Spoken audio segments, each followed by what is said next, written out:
Mesdames, Messieurs, bonjour. Nous sommes mardi 19 août 2025 à Yaoundé au Cameroun. Merci de continuer à nous faire confiance en direct sur Info TV. Info TV, c'est votre chaîne de télévision qui émet à partir de Yaoundé, la capitale du Cameroun, 7 jours sur 7, 24 heures sur 24. Tous les mardis, nous parlons de l'entrepreneuriat. Nous sommes de ceux qui pensent que l'on ne saurait développer un État, une nation, un pays sans entrepreneurs. Ce matin, une question est posée sur notre table d'échange. Comment trouver un emploi après ses études? C'est une question lancinante. C'est un problème sérieux dans bon nombre de pays africains et plus particulièrement au Cameroun. Ils sont nombreux qui ont fait des études et par moments même des brillantes études. Mais à la fin, ces personnes ont du mal à trouver un emploi. Comment trouver un emploi après ses études? C'est la problématique principale que nous posons sur cette table d'échange. Ce mardi, naturellement, nous vous donnerons la quintessence de l'information parue en kiosque au Cameroun, tout à l'heure avec la très étincelante Claudia. N'oubliez pas votre dénonciation. Le canal 6, mais également le canal 508 sont à votre portée dans le cadre justement de notre bouquet Canal Plus International. Merci de rester sur Info TV. Youssef Zambo, bonjour. Oui, bonjour, papa. Qu'est-ce qui te fait rire? C'est que de plus en plus, je marche dans les rues de Yaoundé. J'entends seulement Youssef Zambo. Je ne connais pas l'impact que papa ici a, au point où il peut te donner un nom et le nom l'a resté. Youssef Zambo. C'est un bon nom, hein? Ça va porter. Il portera des fruits. Et des fruits mûrs. Non, ça va. Comment tu vas? Ça va très bien, parfait. Les affaires avancent. C'est vrai que les affaires sont totalement politisées pour le moment. Donc, on attend que tout ça se tasse un peu pour que... Vous savez, à un moment donné, tout est politique. Hein? Même pour ceux qui sont dans le monde des affaires, lorsque la politique ne donne pas, ne marche pas dans un pays, même les affaires ne marcheront pas. Ouais, au début, tout est politique. On pensait que c'était faux, mais je me rends compte de plus en plus. Pour ceux qui continuent à penser que c'est faux, c'est leur problème. Ils n'auront que la larme pour pleurer. C'est la politique qui dicte la loi. C'est vrai. Et voilà pourquoi j'aime cette citation de René Dumont, hein, qui disait « Les problèmes politiques sont les problèmes de tout le monde. Et les problèmes de tout le monde sont les problèmes politiques. » Voilà. Merci Joseph Zambo. À côté de Joseph Zambo, nous avons également cet autre expert en entrepreneuriat. Lui, c'est Ibrahim Maxime Julien, tout comme Youssef Zambo. Il nous accompagne dans le cadre de ce programme tous les mardis. Ibrahim, bonjour. Bonjour parfait ici, bonjour à tous les copanélistes de ce matin, bonjour à tous les millions de téléspectateurs. Comment tu vas Ibrahim? Je me porte assez bien. J'aimerais avec votre permission encourager une initiative qui me plaît beaucoup, c'est la rencontre des lecteurs. C'est-à-dire qu'il y a une partie de la population et ceux qui nous suivent qui ont décidé d'organiser une conférence pour amener les gens à épouser la lecture, à aimer la lecture, à être transformés par la lecture. La rencontre des lecteurs. Elle aura lieu ce samedi 23 août au Crystal Palace de Douala. Et je serai là-bas en personne pour répondre à toutes les espèces de questions qui puissent se poser tout autour du développement personnel, de la créativité ou de la reprise du pouvoir de sa propre destinée. En tout cas, je voulais encourager tous ceux-là qui nous suivent sur Info TV à pouvoir se déplacer pour arriver là-bas parce que je serai là-bas en présentiel. Vous dites que c'est Douala et c'est quand? À Crystal Palace ce samedi de 8h à 18h pendant 10 heures de temps. 10 heures de temps de travail pour impulser quelque chose d'assez intéressant. La deuxième chose, une fois que j'ai dit cela, c'est vous transmettre les salutations d'un de nos fidèles téléspectateurs de Carrefour Lonka qui m'a demandé de saluer très particulièrement Blaireau Nyeme qui est parfait ici. Donc il nous a tous salués, mais il me demande encore de vous saluer très particulièrement. Il est un coiffeur brillant, qui a un salon de coiffure véritablement VIP. Et il m'a demandé de vous transmettre son invitation. Il aimerait avoir le privilège de nous recevoir tous un de ces jours et de nous coiffer gratuitement à cause de tout ce que nous faisons en mardi entrepreneuriat. Il s'appelle Wangani Diego Et je transmets son invitation de la sorte. Bien des choses donc à Diego, le coiffeur VIP. On verra comment ça se passera. Vous savez, j'ai le même coiffeur depuis pratiquement une quinzaine d'années. Vous savez, à un moment donné, vous nouez une relation particulière avec votre coiffeur. Tout à fait. Quand je m'assois maintenant, je lui demande rien. Il sait comment il me coiffe. Et puis, à un certain niveau, pour certaines célébrités, c'est pas tout le monde qui doit déposer la main sur la tête. C'est vrai, c'est vrai. Donc il y a cette dimension-là qui fait que c'est pas tout le monde qui peut nous coiffer. C'est vrai. Il y a un ami, hein, un journaliste très connu, c'est un grand frère, il va taire son nom. Un jour, il a eu des problèmes comme ça avec un coiffeur. Il avait estimé que le coiffeur touchait sa tête de manière très indélicate. Et il lui a dit, ne touche pas ma tête comme ça, je suis un chef. Voilà. Certains comprendront. D'autres même se retirent les cheveux avec leur touche la faire ici. Nous accueillons également notre invité permanent qui est sur ce plateau, Alain Dou, bonjour. Oui, bien le bonjour, parfait, bonjour à mes co-discutants déjà installés. Puisqu'on parle comme ça de coiffeur, de coiffure, je fais un pied pour saluer de même mon coiffeur, je peux dire comme ça. Lui, c'est du côté de Rumongué, il s'appelle Roger. Décidément, c'est la journée internationale de la coiffure. Très fidélisé aussi à lui, hein, et fidèle téléspectateur, parfait, de ce programme. Très fidélisé à ce programme. Je profite de même pour saluer comme ça, toujours un ancien de Manguier, un aîné. Lui, il est un grand frère Banen, qui est maintenant du côté de la Belgique et qui est en vacances en Tunisie en ce moment. Lui, c'est monsieur Omben Francky. Je salue comme ça toute notre importante communauté espace miné à travers le monde. Je salue les petits magiciens de l'ombre là, qui rendent possible tout ce que vous voyez en ce moment sur les différentes plateformes, voilà, la télévision et tout. Je salue de même le top management du média qui monte et qui n'arrêtera pas de monter de sitôt. Merci Alain. Donc, et nous accueillons notre consultant. Il s'agit de Pierre Blériot Nyemek, dit fils de Boumyebel, descendant de Omiobe, alias Casto. Pierre Blériot, bonjour. Bonjour, parfait ici et merci de m'accueillir sur votre panel ce matin. Je suis heureux. L'un de mes enfants a 1 an de plus aujourd'hui. Il a notamment 6 ans. Il s'appelle Nyemek Kylian Geoffrey. Voilà, c'est le type là, les différentes étapes de son agrandissement, de sa croissance. Alors, il fait partie de la fratrie de 16 et c'est un enfant qui me donne beaucoup de joie au cœur. Il est né un 19 août, donc il a 6 ans aujourd'hui. Je lui souhaite joyeux anniversaire. Ils sont à présent en congé à la maison, donc il sait déjà ce qui l'attend à la maison. Donc la soirée sera un peu arrosée. Très bien. Voilà, donc... Blériot, vous gardez le microphone, hein. Vous nous donnez cette fois-ci la sagesse de ce matin. La sagesse de ce matin dit ce qui suit. Observe ce qui plaît aux autres sur toi. Recherche cette chose pour toi et tu leur plairas toujours. On peut reprendre. Observe ce qui plaît aux autres sur toi. Recherche cette chose pour toi et tu leur plairas toujours. Ça veut dire quoi? Les explications savantes, je les donne sur ma page Facebook, mais les explications simples. Si tu observes que les femmes aiment ton argent, cherche beaucoup d'argent, pas pour les femmes, pour toi-même. On va toujours t'aimer parce qu'on dira que tu as beaucoup d'argent. Vous êtes en train de lober les femmes? Non, ce que les gens aiment sur toi, c'est ce qu'il faut cultiver, mais pas pour eux. Pour toi-même. Si c'est ton intelligence, travaille davantage à être admiré pour ton intelligence. Si c'est pas ton élégance. Parce qu'en fait, il faut savoir que l'admiration des gens ne se conserve que si vous conservez la chose qu'ils admirent en vous. Si vous avez donc beaucoup d'argent et les gens aiment votre argent, vous leur donnez votre argent, vous n'en aurez plus.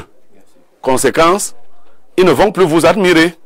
Donc, ayez beaucoup d'argent pour vous-même, pas pour eux. Merci Pierre Blériot. Nous accueillons le dernier invité sur cette table d'échange. Lui, Roland Manding, bonjour. Bonjour, parfait. Bonjour aux co-panélistes et bonjour au milieu de téléspectateurs de Info TV. Comme l'indique notre synthé, vous êtes le vice-président du comité d'organisation de l'Assemblée générale Oriselec. Exact. C'est quoi Oriselec? Oriselec, c'est une organisation de regroupement des entreprises du secteur de l'eau et de l'énergie au Cameroun. Et principalement, je dirais les partenaires en un mot, pour qu'on se situe très rapidement, c'est l'ensemble des partenaires des entreprises sous-traitantes à Eneo. Alors, vous êtes en train d'organiser une AG, une Assemblée Générale. Quel est l'intérêt de cette Assemblée Générale? Effectivement, nous organisons notre Assemblée Générale au Palais des Congrès qui va se tenir le 28 août 2025 de cette année, dans quelques jours.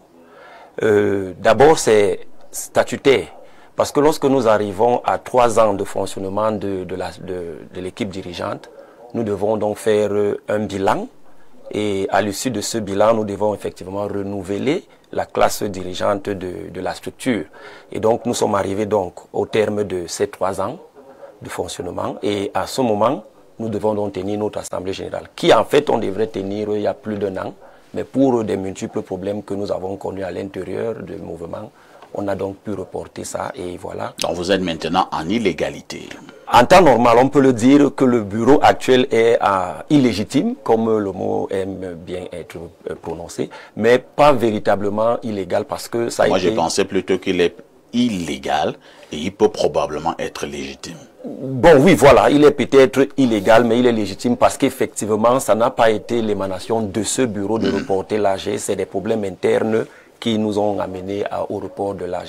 Alors, les problèmes que connaît votre secteur sont multiples, avec tout ce que l'on sait sur Eneo. Les Camerounais qui nous regardent ce matin comprennent de quoi il est question. Quel est votre rôle dans cette situation ?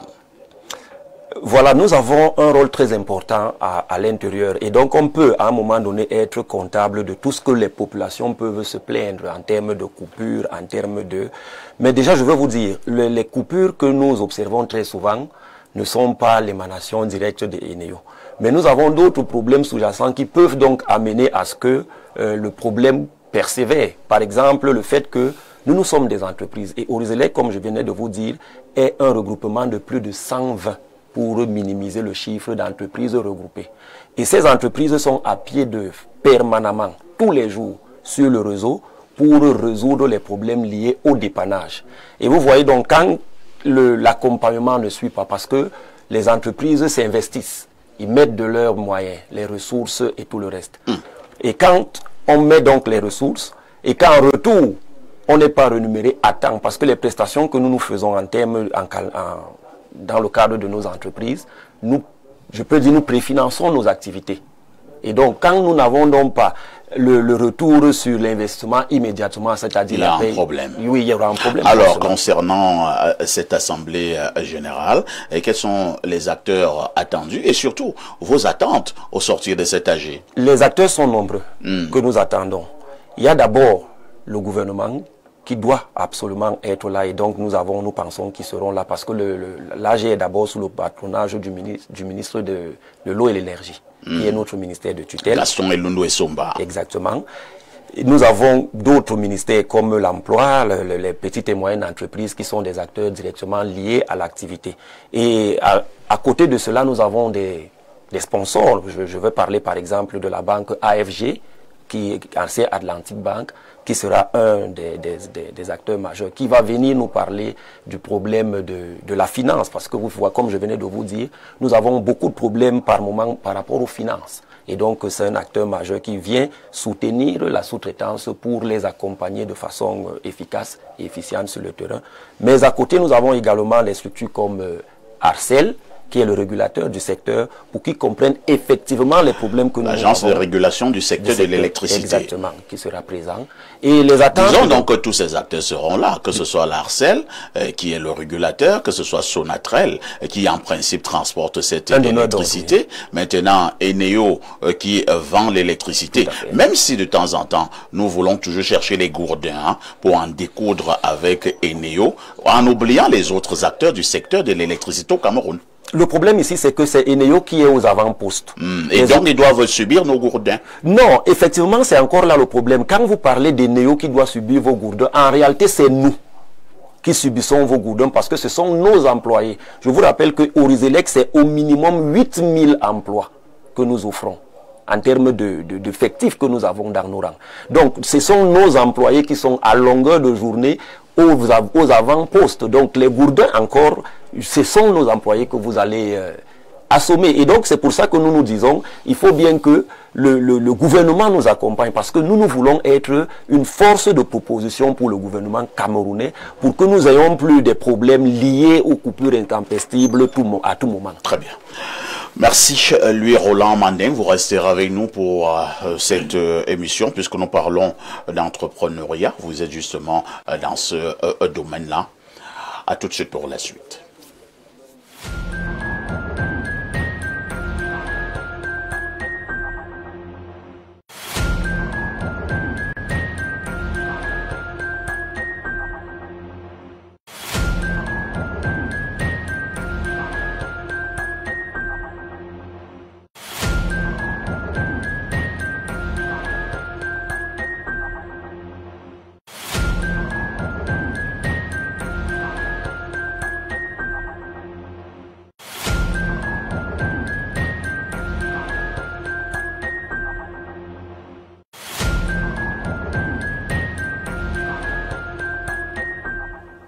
Claudia Antia, bonjour. Bonjour, Parfait ici. Bonjour à tous les téléspectateurs d'Espace Minier qu'on retrouve nombreux ce mardi entrepreneuriat. C'est un plaisir.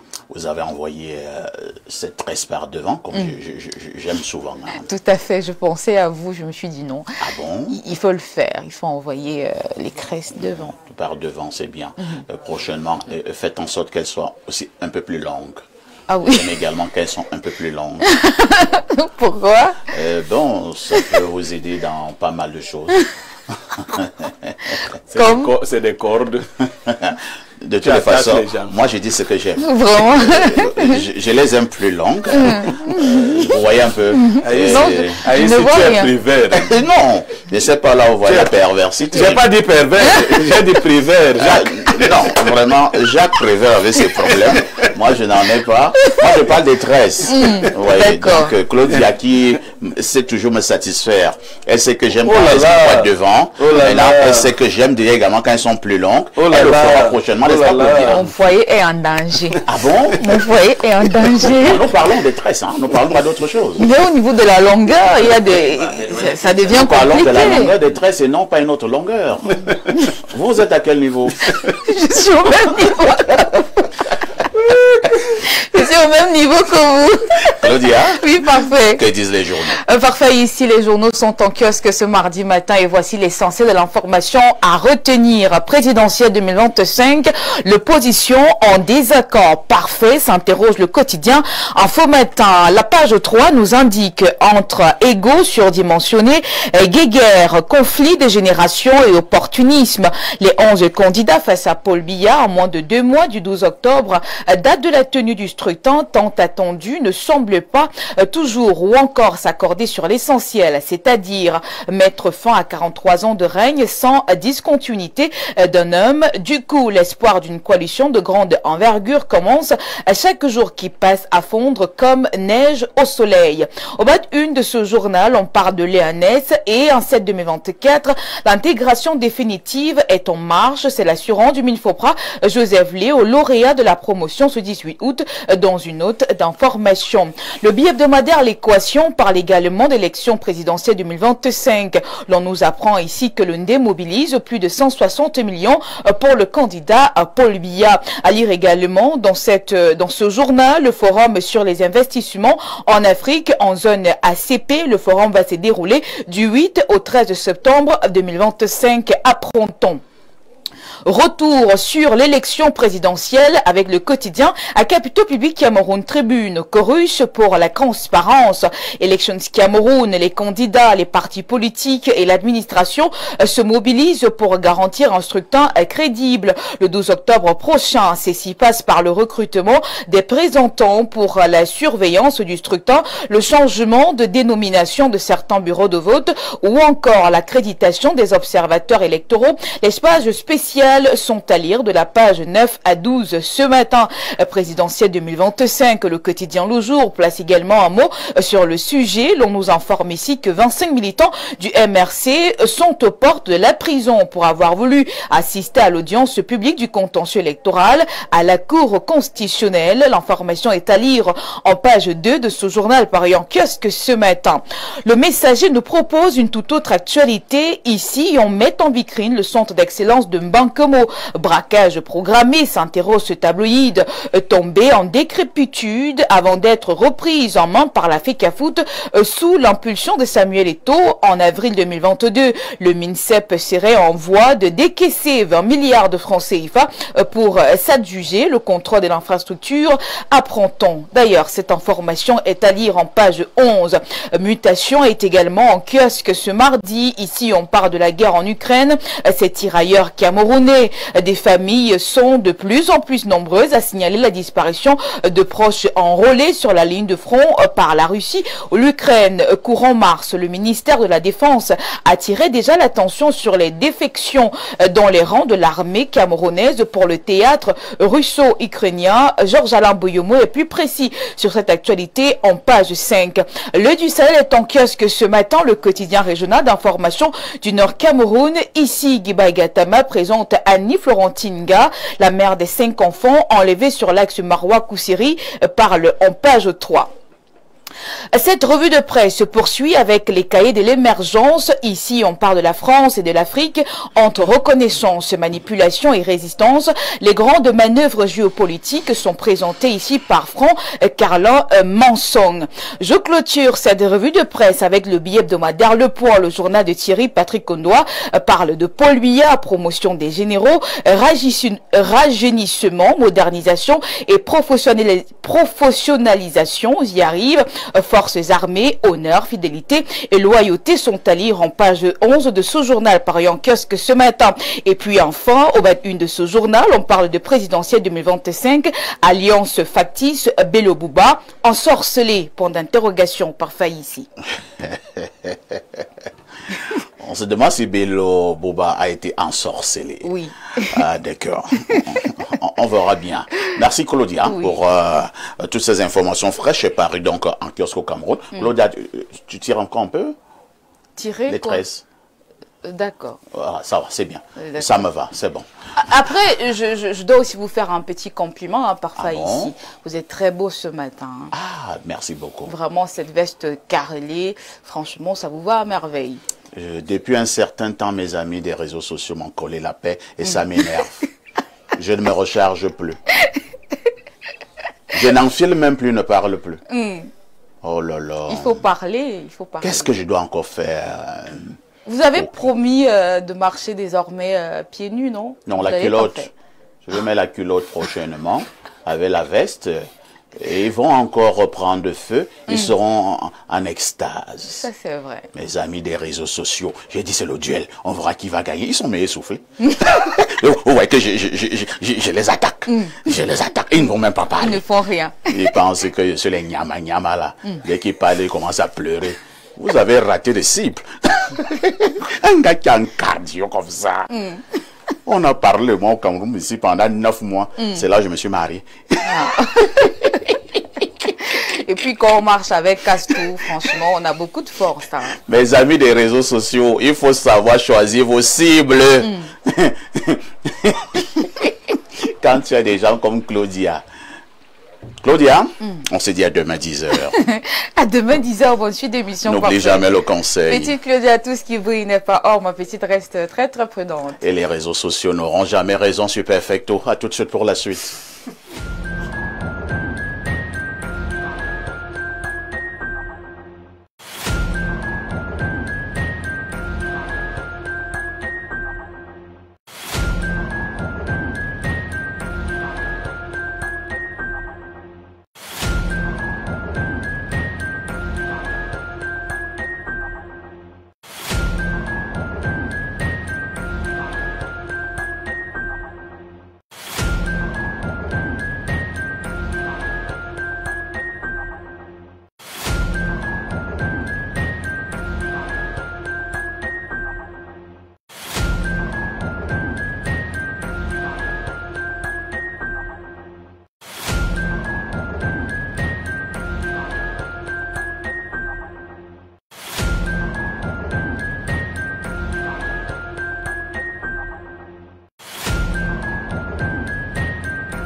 Nous allons remettre la parole et le micro à Pierre Blérugnemec, cette fois-ci, pour la dénonciation de ce matin.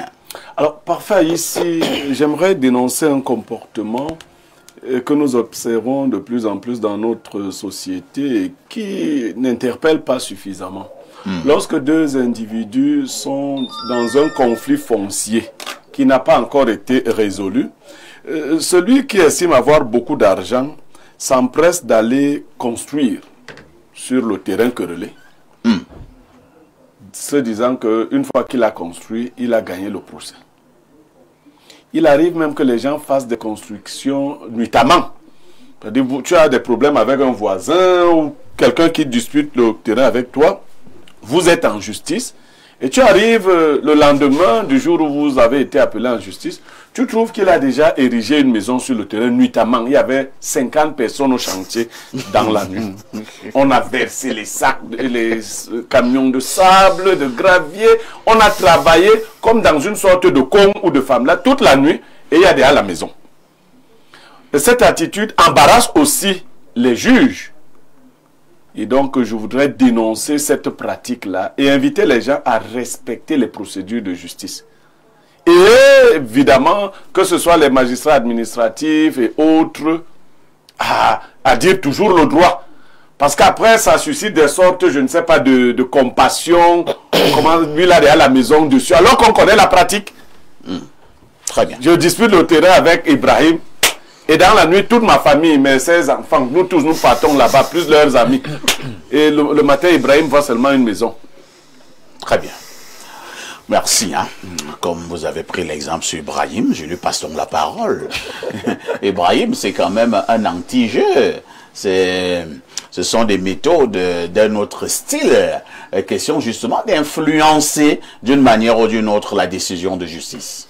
Oui, parfait. Ici, vous savez, il y a beaucoup de géostratèges dans notre environnement. Il y a beaucoup de personnes qui pensent que ils peuvent toucher le cœur en disant que bon, vraiment, c'est tous heurté à quelqu'un de malhonnête qui nous a vendu le terrain, mais lui, il a investi moins que moi, j'ai déjà dépensé des millions. Est-ce qu'on peut pas arranger ça en ma faveur? Mais je trouve tout de même que c'est stratégique, mais c'est malsain. C'est stratégique, mais c'est malsain. Je peux pas encourager ce genre d'initiative-là. Moi, je pense que quand on est juste, on est juste. Quand on n'est pas juste, on n'est pas juste. Et même la Bible va dire que celui qui est saint se sanctifie davantage, que celui qui pêche, pêche davantage. Donc moi, je pense que les juges, les magistrats, ils doivent faire le droit et dire le droit. Si quelqu'un est faux et qu'il a continué à faire la promotion du faux, qu'on le classe dans le faux et qu'il perde tout ce qu'il a investi. Et moi, j'étais justement sur cette logique. Hein. Les magistrats vont nous aider tout à l'heure, y compris les avocats. Je pose une question très simple. Nous sommes sur un site querellé. Prenons même un exemple. Parce que parfois même, ce n'est même pas un site querellé. Et vous arrivez chez vous au village. Parce que c'est même régulier au village. Hein. Vous arrivez chez vous au village, un beau matin. Vous trouvez que sur votre terrain, un cousin là, ou bien quelqu'un, vous ne connaissez même pas bien, a déjà construit sur votre terrain. Vous le connaissez même très bien, parfait. Il faut vous poser la question. Après, quand vous allez commencer à parler, on vous dit, ah, bon, vraiment parfait. Comme il a donc déjà construit là, vraiment, il faut laisser. Je pose la question au magistrat. Si vous venez construire sur un terrain qui ne vous appartient pas, est-ce que cela signifie que du fait de la construction, le terrain vous appartient déjà? Ils vont nous répondre tout à l'heure. Non, ça c'est sûr. Avec les réactions, ils vont nous répondre, mais je ne pense pas. D'accord. Alain Doc, Blériot dénonce cette malice de certains Camerounais ou bien de certains qui nous regardent ailleurs. Un terrain querellé, nuitamment, on vient élever, on vient bâtir une maison, alors que le problème est en justice. Ça relève d'une stratégie du forcing de la main. C'est-à-dire que on se donne les moyens de faire plier par la suite la justice à son avantage. En fait, c'est ça. Parce que plus l'investissement même sera lourd, et plus le gars sait que la mécanique qu'il a amorcée ne permettra pas facilement un rétropédalage. Parce que c'est ça, c'est-à-dire que c'est de la manipulation mentale. Quand on va arriver au tribunal, le juge se dit, oh là là, le gars a quand même déjà investi 34 millions sur cette assurance. Vraiment, il y a des préoccupations liées à la paix sociale. Et voilà. On fait comment? On va calmer l'autre là-bas. Le juge, comment est embarrassé? Il ne sait même plus comment gérer cette histoire. Il va un tout petit peu laisser peut-être le droit de côté et chercher une jurisprudence, voilà, couper la poire en deux, etc. Mais je dis, c'est pas sérieux. Ça contribue de ce que j'appelle, quelque part, hein, même si c'est sournoisement, ce que moi j'appelle la loi du plus fort. Ouais, parce que ceux qui ont l'argent, la plupart du temps, ils savent se donner les moyens d'imposer leur vue, etc. Parce que la plupart du temps, c'est le plus fort, c'est-à-dire celui qui a le plus d'argent. Et ce que j'ai même souvent constaté, c'est que quand le plus fort finit d'installer son usine, il ne paye même plus le plus faible à qui il a lâché le terrain. Hein. Ouais.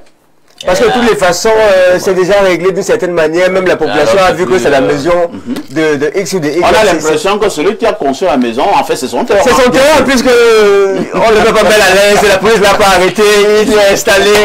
Toi, tu parles même quoi à côté, hein? Donc ça, c'est très compliqué. Il faut se rappeler, au lieu de rappeler cette maxime romaine, Dura lex sed lex. La loi est dure, mais c'est la loi. Voilà, que les juges s'arrangent véritablement un moment avec des roublards pareils à dire le droit. Yosef Zambo, il faudrait que les magistrats au Cameroun et même ailleurs soient de plus en plus vigilants et qu'ils sachent également qu'il y a des gens vraiment qui sont foncièrement de mauvaise foi. Non, mais c'est une vieille stratégie qui existe depuis. Nous, dans le BTP, on rencontre ça tout le temps. Tout le temps. Tout le temps. Je dis, vraiment, pour les entreprises de BTP, il faut parfois fuir même des chantiers qui sont posés sur des terrains litigieux. Vous arrivez la nuit, on a déplacé les bornes. Un terrain, il y a 4, 5 propriétaires, tout le monde a les papiers.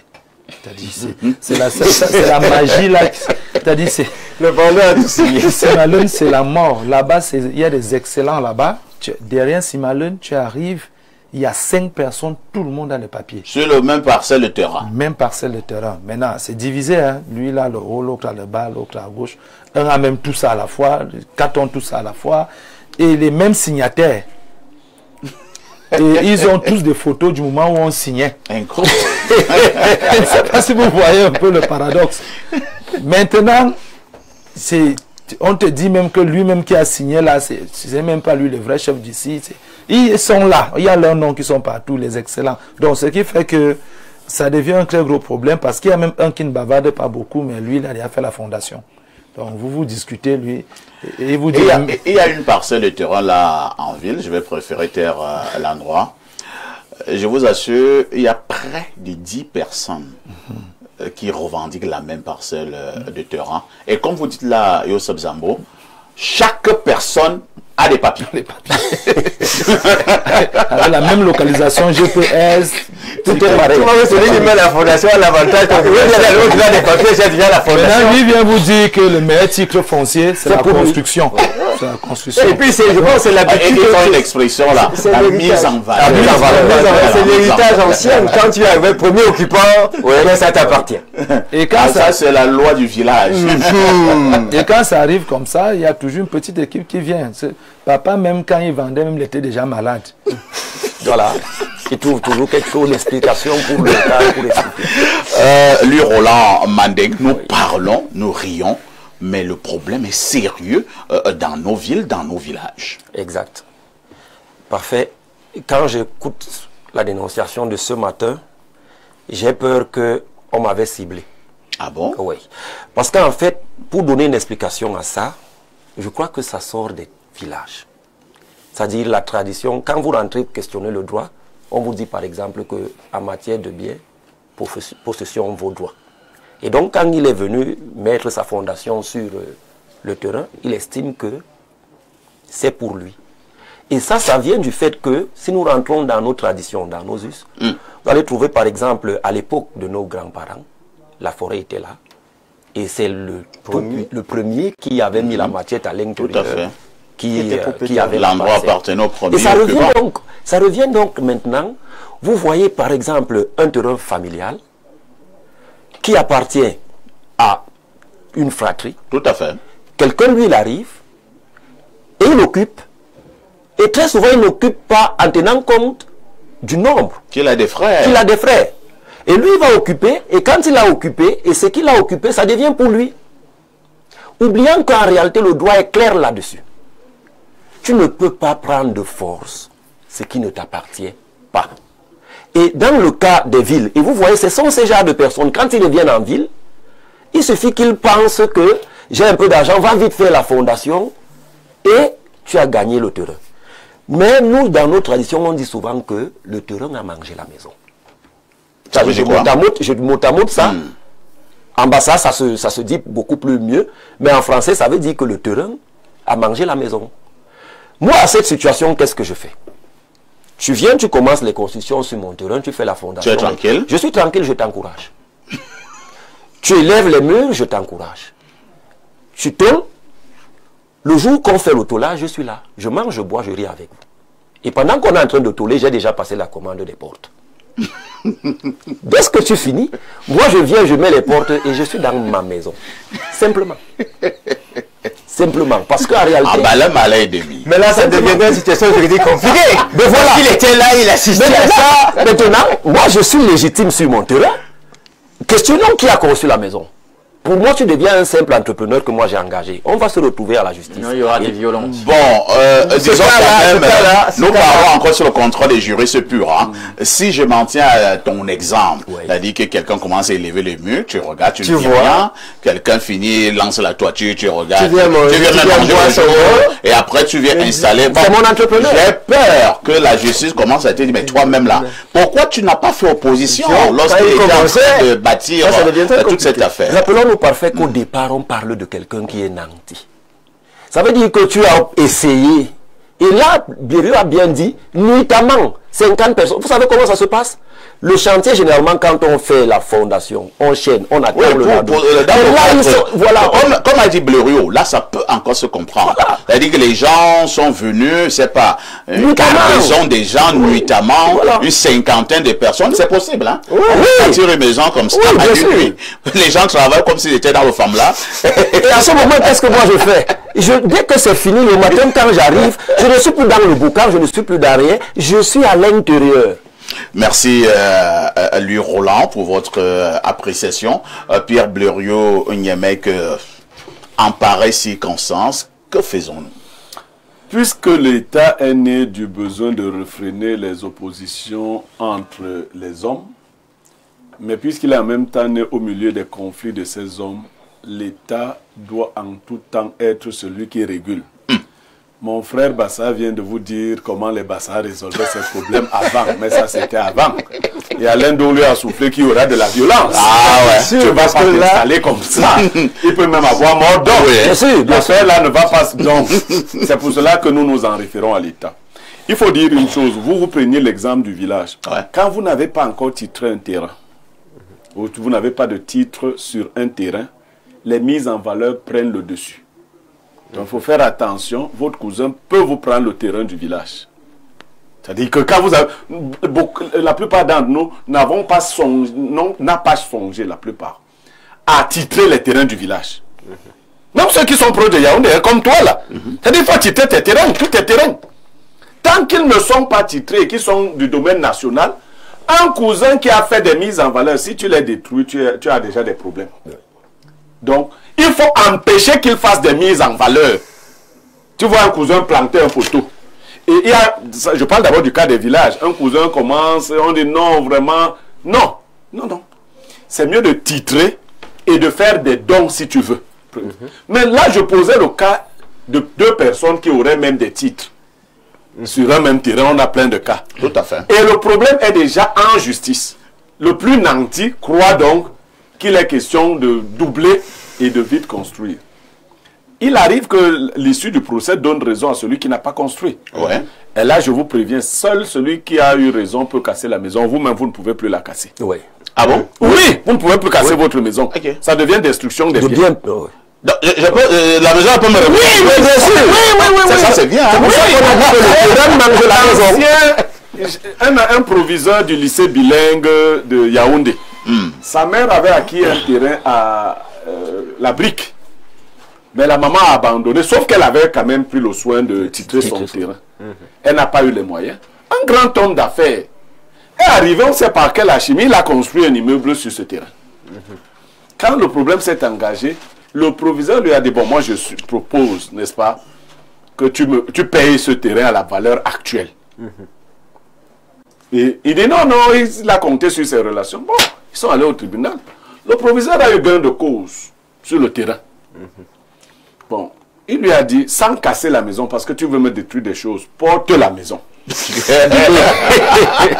ne t'interdis, c'est ton immeuble, mais tu le déterres. Oui. Lève le tu poses ailleurs. Ouais. Mais je veux pas d'engin. Et comme vous savez, les maisons de la brique sont un peu rapprochées. C'est clair. Et le monsieur avait fait une barrière. Le proviseur a changé le nécessaire en termes de portail et autres. Il a dit, bon, moi j'ai déjà ma maison. Bon, on est allé négocier. Bon, okay, je t'avais demandé de payer la valeur simplement du le terrain. Simplement. Maintenant que j'ai raison, je vais te revendre mon immeuble. Incroyable. Non, je veux dire que bon, après ils ont trouvé certainement une résolution plus d'accord. sage. Mais il faut dire à ceux qui croient utiliser la force de l'argent, que l'argent... Maintenant, l'État lui-même et ceux qui gèrent ces questions doivent mettre encore plus de rigueur. Tout à fait. Une fois qu'un problème foncier, qu'un problème foncier est déjà en justice, toute autre action doit être arrêtée en attendant la décision de justice. Et je veux prier les magistrats de ne pas céder à cette fausse compassion. Parce que c'est de la malhonnêteté pure d'aller vite faire des travaux pendant que vous êtes en justice. Et en termes de conseil, il faut faire des constats d'huissier qui indiquent qu'au moment où vous avez commencé vous avez engagé ce procès, cette mise en valeur n'était pas encore faite. Parce qu'il va essayer d'antidater pour dire que non, c'était déjà là. Non, ce n'était pas là. Ça veut dire que c'est toi qui as violé la loi. On a dit arrêt des travaux. Toi, tu es allé faire des travaux. Merci. Allons au niveau de notre messagerie qui explose comme d'habitude. Je commence par le 235. C'est l'indicatif du Tchad. Bonjour parfait et bonjour à votre panel. J'appelle du Tchad pour vous présenter toutes mes admirations, toutes les admirations de ma fille de 9 ans. Comme elle est en vacances, elle vient souvent au salon pour me voir suivre mon émission phare, Espace Miné. Dès qu'elle entre, elle me dit « Claudia, oui, parfait à ici. C'est amusant. Bonne émission. C'est Sanda du Tchad. » Merci. Merci, Sanda du Tchad.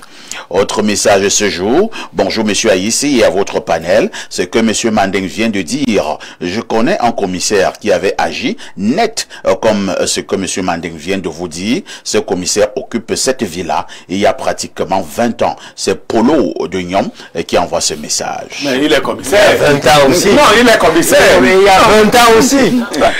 Allons du côté du plus 33, c'est un message de la France. Bonjour perfecto. Déjà pour commencer, je tiens à revenir sur la déclaration du monsieur. C'est uniquement en matière de biens meubles que la possession vaut titre. Néanmoins, le problème de double vente peut être résolu au Cameroun simplement par la mise en place des solutions traditionnelles renforcées comme la modernisation du système cadastral, la digitalisation complète des registres fonciers, la conversion des fichiers papier en format numérique pour améliorer l'accessibilité et l'efficacité des recherches de propriétaires en cas d'investigation de potentiels acheteurs.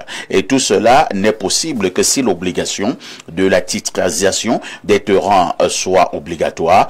Au Cameroun, comme Blérieux vient de le dire, belle journée à vous. Un autre message, c'est Mohamed Mefiré, DG d'une agence immobilière qui dit ceci. Bonjour le plateau. Pour compléter sur ce que Blérieux a dit, il y a la procédure qu'on appelle suppression d'ouvrage. Et c'est même à celui qui a construit que revient la charge de payer de sa poche pour la destruction de la maison qu'il a lui-même construite, afin de libérer le terrain d'autrui. Un autre message, bonjour le plateau. Un bonjour très spécial à monsieur Roland Mandeng. C'est Pambé Cyril depuis Ngosso qui envoie ce message. Vous le connaissez? Oui, oui. Ah, d'accord. On vous Merci, regarde. bonjour. On vous regarde à la télé. Bien entendu. D'accord. Merci. Et ça fait plaisir. Bien entendu. D'accord. Je vous amène donc pour cela plus 49. C'est l'Allemagne. Bonjour parfait ici. Et mes civilités au grand frère Blérieux. Il m'a l'air en bonne santé. C'est que... ça veut dire que les Mbombors ne sont pas encore passés à l'action.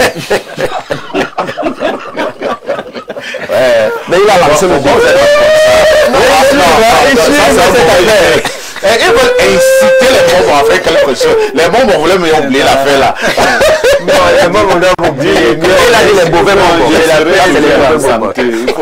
Il faut dormir tranquille.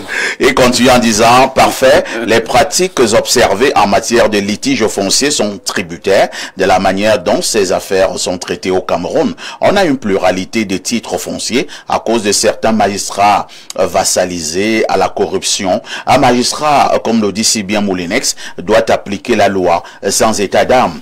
Si, alors qu'une affaire est pendante devant la justice, quelqu'un entreprend de construire sur un terrain litigieux, cette construction doit être démolie comme le faisait autrefois Chimevuna. Et l'auteur de l'acte devrait même être sévèrement sanctionné. Quant aux chefs traditionnels qui sont censés accompagner l'État dans la gestion des conflits fonciers, ils sont à étudier dans un aplaventrisme des plus déconcertants.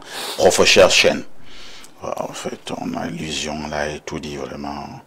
J'avais pourtant dit de très bonnes choses. Bonjour à vous tous sur le plateau. La loi camerounaise traite de l'atteinte à la propriété foncière et domaniale. Nous avons la loi W8022 du 14 juillet 1980 portant répression des atteintes à la propriété foncière et domaniale. Article 1er est nul de plein droit et de nul effet toute cession immobilière à titre ou gratuit portant sur une propriété indivisée. Article 2 A. Ceux qui exploitent ou se maintiennent sur le terrain sans autorisation préalable du propriétaire. Il est encore en train d'écrire, hein? Malheureusement, nous passons à autre chose. Et là, je vous amène au 240. Il s'agit de la Guinée équatoriale. Bonjour, monsieur Aïssi, vous qui êtes pour la modération, c'est que Maurice Kamto pour le droit, et c'est que Blerion Yamek pour la sagesse. Je suis très heureux de vous retrouver en direct parce que je suis en vacances, et car pendant ces 6 derniers mois, c'était sur YouTube. Et de ce côté aussi, l'audience monte. Mais ton intro là.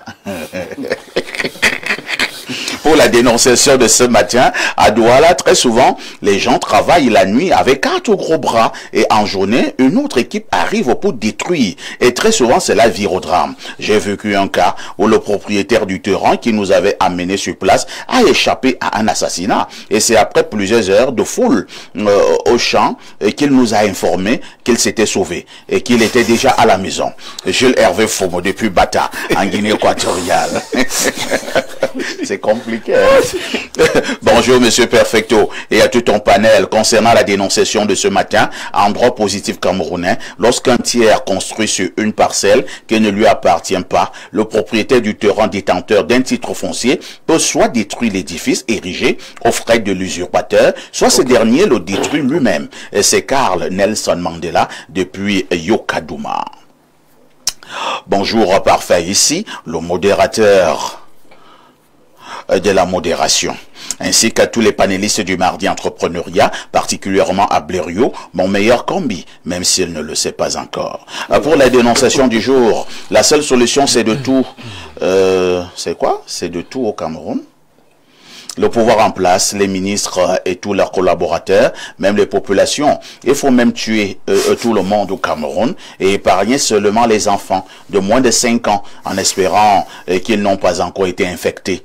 Chacun fait ce qu'il veut parce qu'il sait qu'on ne lui fera rien. Les problèmes fonciers ne sont qu'un aspect parmi tant d'autres et nous savons que les mentalités ne peuvent pas changer du jour au lendemain. On doit tuer tout le monde. Les plus patriotes doivent eux-mêmes se suicider. Vous avez tourné comme ça jusqu'à ce que les fauteuils de l'hôtel de police m'ont échappé, hein. Je vous attends. Bléreux, s'il te plaît, c'est quoi la différence fondamentale entre l'âme et l'esprit? C'est Black Rogers, l'international de Bawanville. Il dit qu'on doit tuer tout le monde, même moi dedans. Pourquoi il ne se suscite pas d'accord? Lui-même d'abord, parce que vous avez tué tout le Mais monde. il calcule les fauteuils de la police. Voilà, vraiment. Comme il a même les fauteuils de la police, ça veut dire que c'est injuste. Hein? Bon, maintenant, attends, hein, Bleu, je donnerai la différence, j'ai dit spiritualité, la différence fondamentale entre l'âme et l'esprit. J'avoue également que par moments, ça m'a souvent embrouillé, hein, surtout quand j'étais en terminale, dans les histoires de philosophie, quand on parlait de l'âme et de l'esprit. Bleu, tu promets que tu apporteras des explications, j'ai dit. Bien sûr, si vous m'en donnez l'opportunité. D'accord. Encore que quelquefois c'est des petites confusions. Si vous permettez comme... Allons-y. Non, originellement, âme vient du mot anima, c'est-à-dire c'est ce qui fait vivre le corps, fondamentalement. Maintenant, le mot âme a pris beaucoup d'autres dénominations, au point que dans certaines cultures, âme et esprit veulent dire la même chose. Mais à la base, l'âme, c'est ce qui anime le corps. Quand ça quitte le corps meurt. L'esprit est plus ambigu. L'esprit peut être quelque chose, une entité qui est venue de l'extérieur et qui nous a habités. Parce que vous voyez, dans la Bible, on dit Dieu souffla dans les narines de l'homme un souffle de vie et il devint une âme vivante. Donc l'âme est confondue au souffle, ce qui permet au corps de vivre. L'esprit serait ce qui, à la fois, peut être le nous, l'intelligence, ce qui nous habite spirituellement pour que nous soyons connectés au monde spirituel. Vous voyez? Donc, mais beaucoup de dénominations, on va même jusqu'à dire, Aristote estime que l'homme a 9 âmes. Bon, mais c'est très compliqué. À dire que l'âme, c'est le sang, parce que si on se vide... Voilà, l'âme est dans le sang. La vie de l'âme est dans le sang. Voilà. Donc, c'est un peu complexe, on pourra... Voilà pourquoi quand j'étais en classe terminale, j'avais mon professeur de philosophie, M. Molo, devenu docteur. Lorsqu'il expliquait à ces choses, je commençais à avoir mal à la tête. Hein. L'âme et l'esprit. Il parlait. Il était d'ailleurs très éloquent. Mais à un moment donné, tu étais perdu. Au début, tu avais d'abord l'impression que tu avais compris. Mais plus tu continues encore dans les explications, tu étais encore perdu. À tout de suite pour la suite.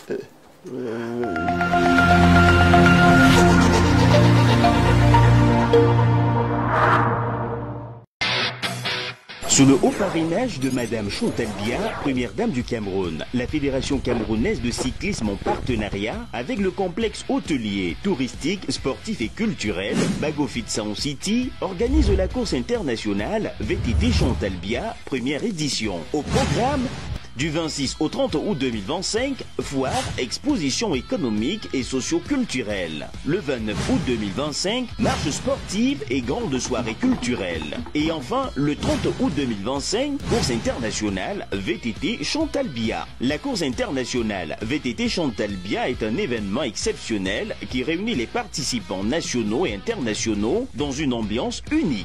Infos et réservations 6 99 91 19 63. La course internationale VTT Chantal Biya, c'est la passion du VTT. Les journées de l'excellence en Sanaga-Maritime reviennent au devant de la scène. Du 25 au 30 août 2025, à Liège, au stade municipal d'Edea et à l'esplanade de la préfecture, venez nombreux vivre au rythme de l'édition 2025 de ce grand rendez-vous qui célèbre les talents, l'engagement humanitaire et l'innovation sociale dans le département de la Sanaga-Maritime. Les journées de l'excellence en Sanaga-Maritime sont organisées par la Fondation La Main Tendue, dont le président fondateur est Monsieur Jean-Ernest Massenangale Bibéhé, ministre des Transports. Au programme, la grande finale du tournoi de la fraternité le 29 août 2025 et l'apothéose le samedi 30 août 2025 avec la remise des prix aux meilleurs élèves du département aux examens officiels, des dons aux orphelinats, du trophée aux vainqueurs du tournoi de la fraternité ponctué par les animations diverses. Ensemble, honorons le mérite et cultivons la solidarité. Jusqu'où iriez-vous pour soigner votre apparence vestimentaire? Avec Legends Collections, demeurez dans la classe et poussez les limites de votre élégance. La marque déposée Legends Collections vous propose des chaussures ultra chic, fabriquées à base de peau et de cuir de haute qualité. Legends Collections, c'est aussi la combinaison idéale du style et du confort grâce à ses vêtements haut de gamme, tenues traditionnelles et d'apparat. Et ce n'est pas tout. Legends Collections marque de son empreinte dans la production industrielle des tenues de classe, sport et des chaussures scolaires. Rendez-vous dans nos showrooms Douala, Aqua et Bonapriso, Yaoundé, Bastos, face église orthodoxe. Contact 653 66 58 20 699 94 02 81 696 20 64 71. Créer un enseignement de qualité pour une brillante carrière professionnelle, l'Institut universitaire de l'excellence d'Afrique centrale, agréé par le MINSUP, vous ouvre ses portes après Carrefour Hawaii sur la route d'un fou. Avec un cadre ultramoderne, les enseignants chevronnés, les infrastructures de pointe, un dortoir et des bus pour étudiants, bénéficier des programmes théoriques et pratiques innovants en sciences de la santé dans les métiers du droit, commerce, gestion, management, finance, ainsi que les technologies de l'information et de la communication et bien d'autres. N'hésitez plus, rejoignez la communauté d'excellence en vous inscrivant en cycle BTS, licence, master dans nos différentes filières et devenez des leaders de demain. Choisir l'Institut universitaire d'excellence d'Afrique centrale, c'est choisir l'excellence dans la formation pour un métier de référence. Infoline 695 86 17 86 674 94 71 49. Vous souffrez d'hypertension, mal de nerfs, d'arthrose, infertilité, rhumatisme, MST. La médecine chinoise est la solution à tous vos problèmes de santé. Médecine bio qui soigne les malades sans effet secondaire quelconque, qui fait, n'est-ce pas, des massages manuels, médecine curative. De la longévité. Attendez, j'ai une nouvelle idée.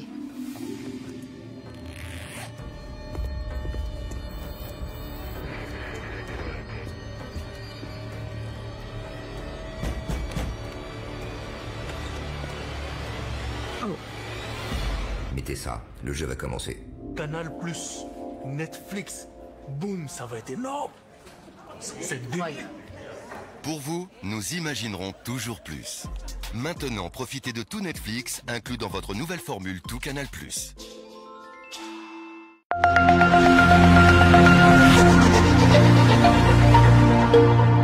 Mais rassurez-vous, ce sont toujours des surprises agréables. Nous avons fait notre grande rentrée, voilà, la promotion Back to School depuis le 15 août dernier. Cette promotion qui s'achève d'ailleurs le 30 août 2025. Pendant cette promotion, vous avez la possibilité d'avoir le décodeur HD à 5 000 francs CFA à partir de la formule Access de 5 000 francs.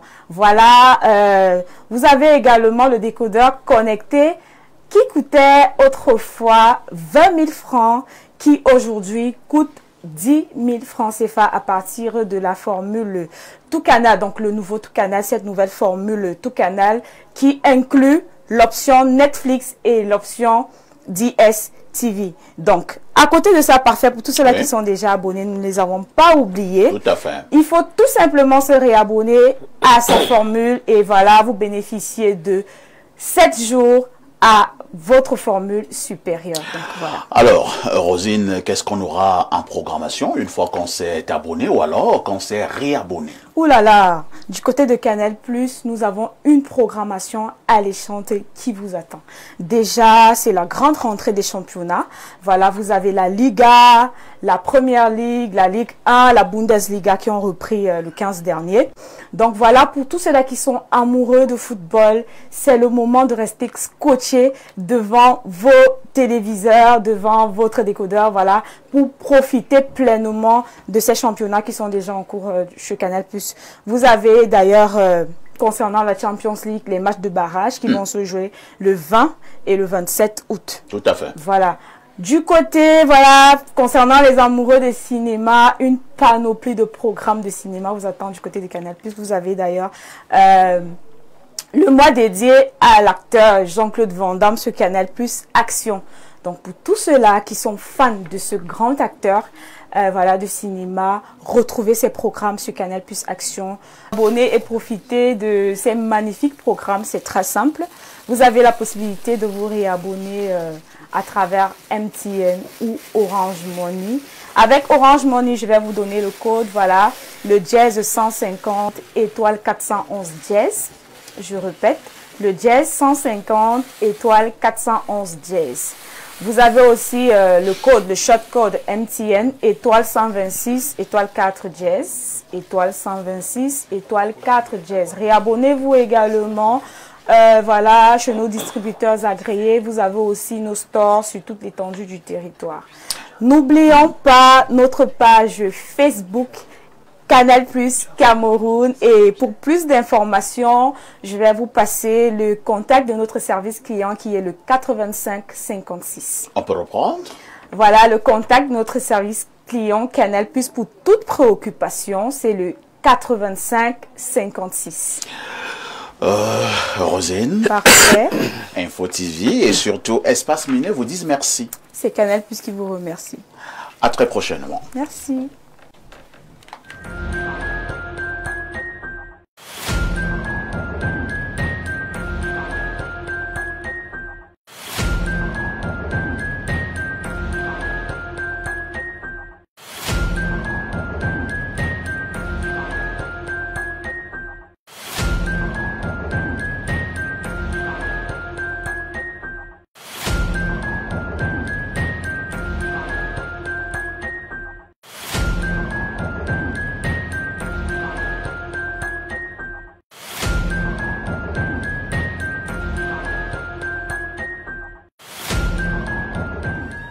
Le Makuma, bonjour. Bonjour, perfecto.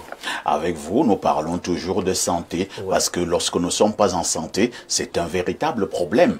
Que devons-nous encore savoir ce matin sur le chlamydia? Déjà qu'on ne peut rien faire quand on est malade, on ne peut rien bâtir quand on est malade, on ne peut même pas se lever et s'asseoir ou tu es assis là quand on est malade. Tout à fait. Alors, nous pensons donc qu'il faudrait qu'on mette l'accent sur la maladie là qui dérange plusieurs personnes, à savoir le chlamydia. Ce chlamydia que tout le monde a déjà en lui, on parle donc de chlamydia quand le taux il est élevé. Et Dieu merci, aujourd'hui, Plan de Vie a su mettre sur pied le produit appelé King Fimic, que je tiens ici à main d'ailleurs. C'est ce produit qui a pour rôle principal d'éradiquer tout ce qu'il y a comme chlamydia en nous, quelle qu'en soit la durée ou la nature de notre chlamydia. Même le chlamydia les plus résistants, même ceux qui ont été mal soignés, ou bien même ceux qui n'ont pas été soignés du tout.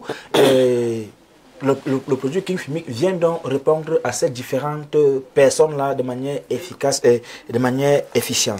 Alors, je vais donner encore quelques symptômes pour savoir si vous êtes victime de chlamydia ou pas. Si vous avez par exemple l'enfourmement du corps, la chaleur dans la plante des pieds, le corps même qui démange parfois, vous avez parfois les problèmes de mauvaise haleine ou bien mauvaise odeur corporelle, et aussi des personnes qui ont des problèmes de mauvaise odeur au niveau des aisselles, c'est-à-dire qu'elles finissent de se laver, mais il y a toujours une forte odeur qui va dégager par là.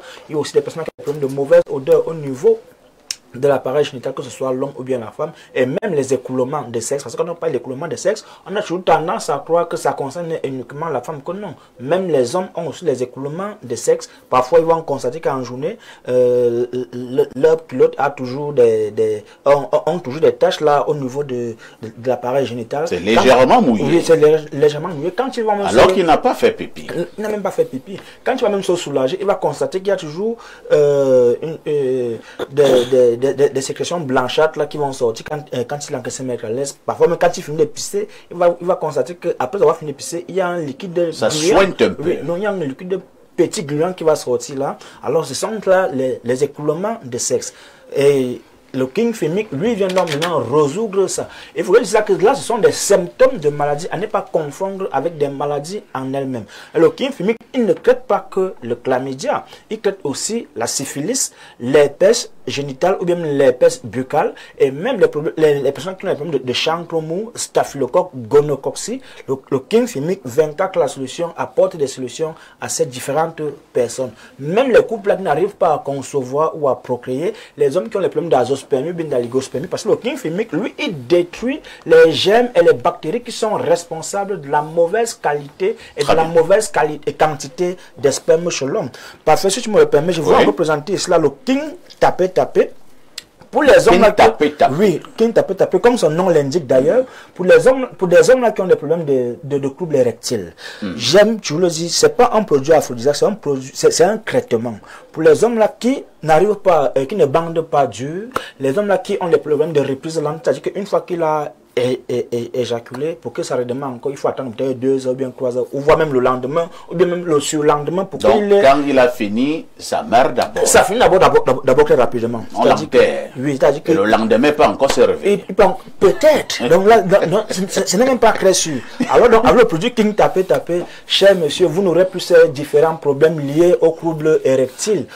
Donc, vous n'aurez plus honte de ne pas commander votre érection, de ne pas pas être le mal dominant que vous aurez toujours voulu être.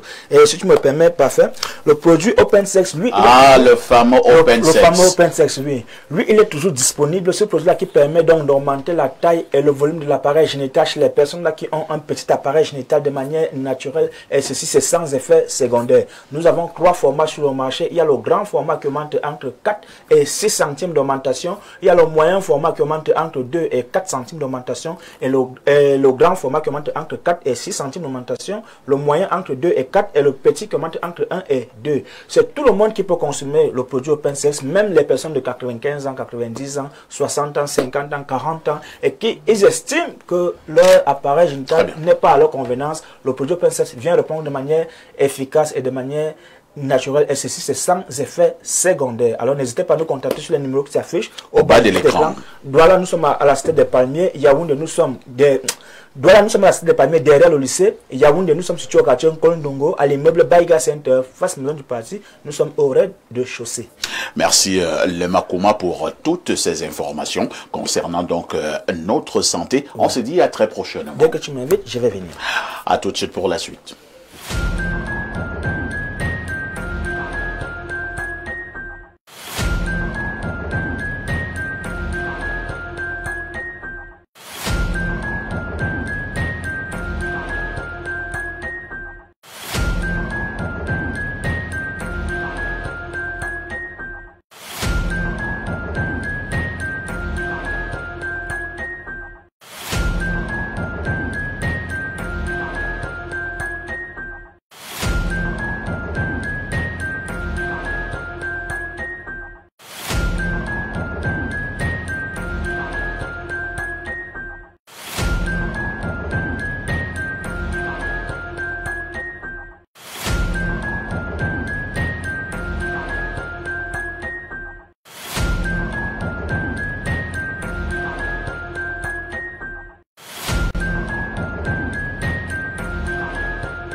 Si vous nous retrouvez à l'instant, vous êtes en direct sur Info TV de lundi à vendredi, 10h, 11h52. Nous sommes là pour vous servir. Nous faisons d'ailleurs ce pourquoi nous sommes payés. Nous sommes payés pour vous donner l'information.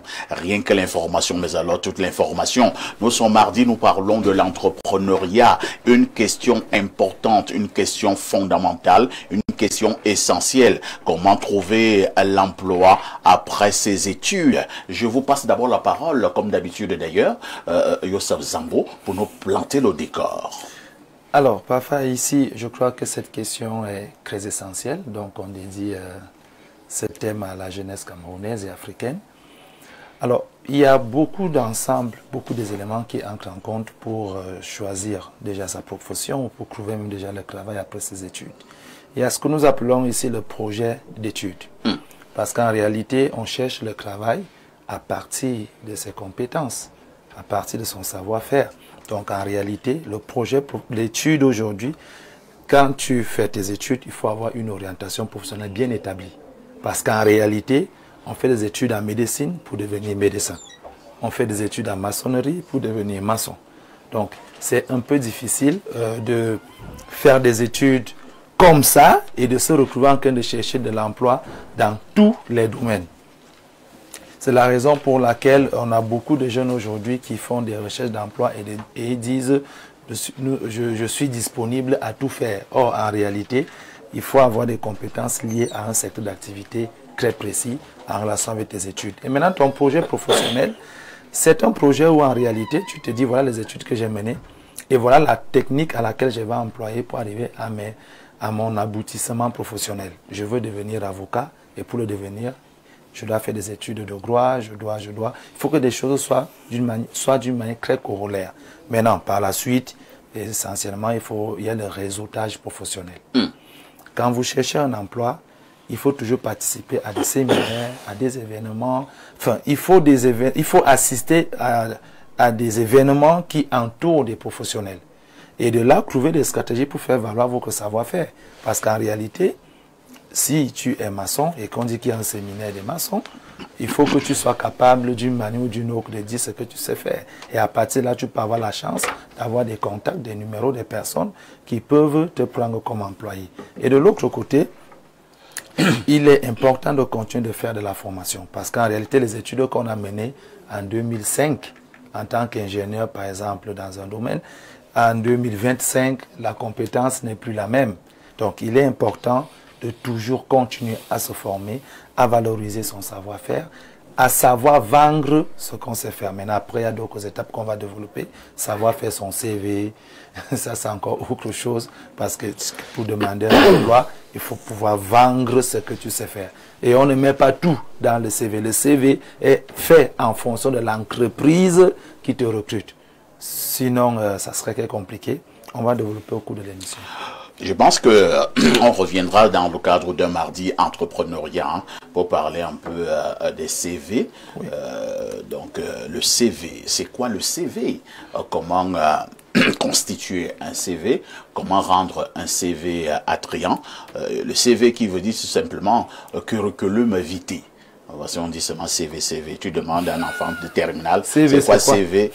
Il dit c'est le CV, non. Le truc où on met les diplômes.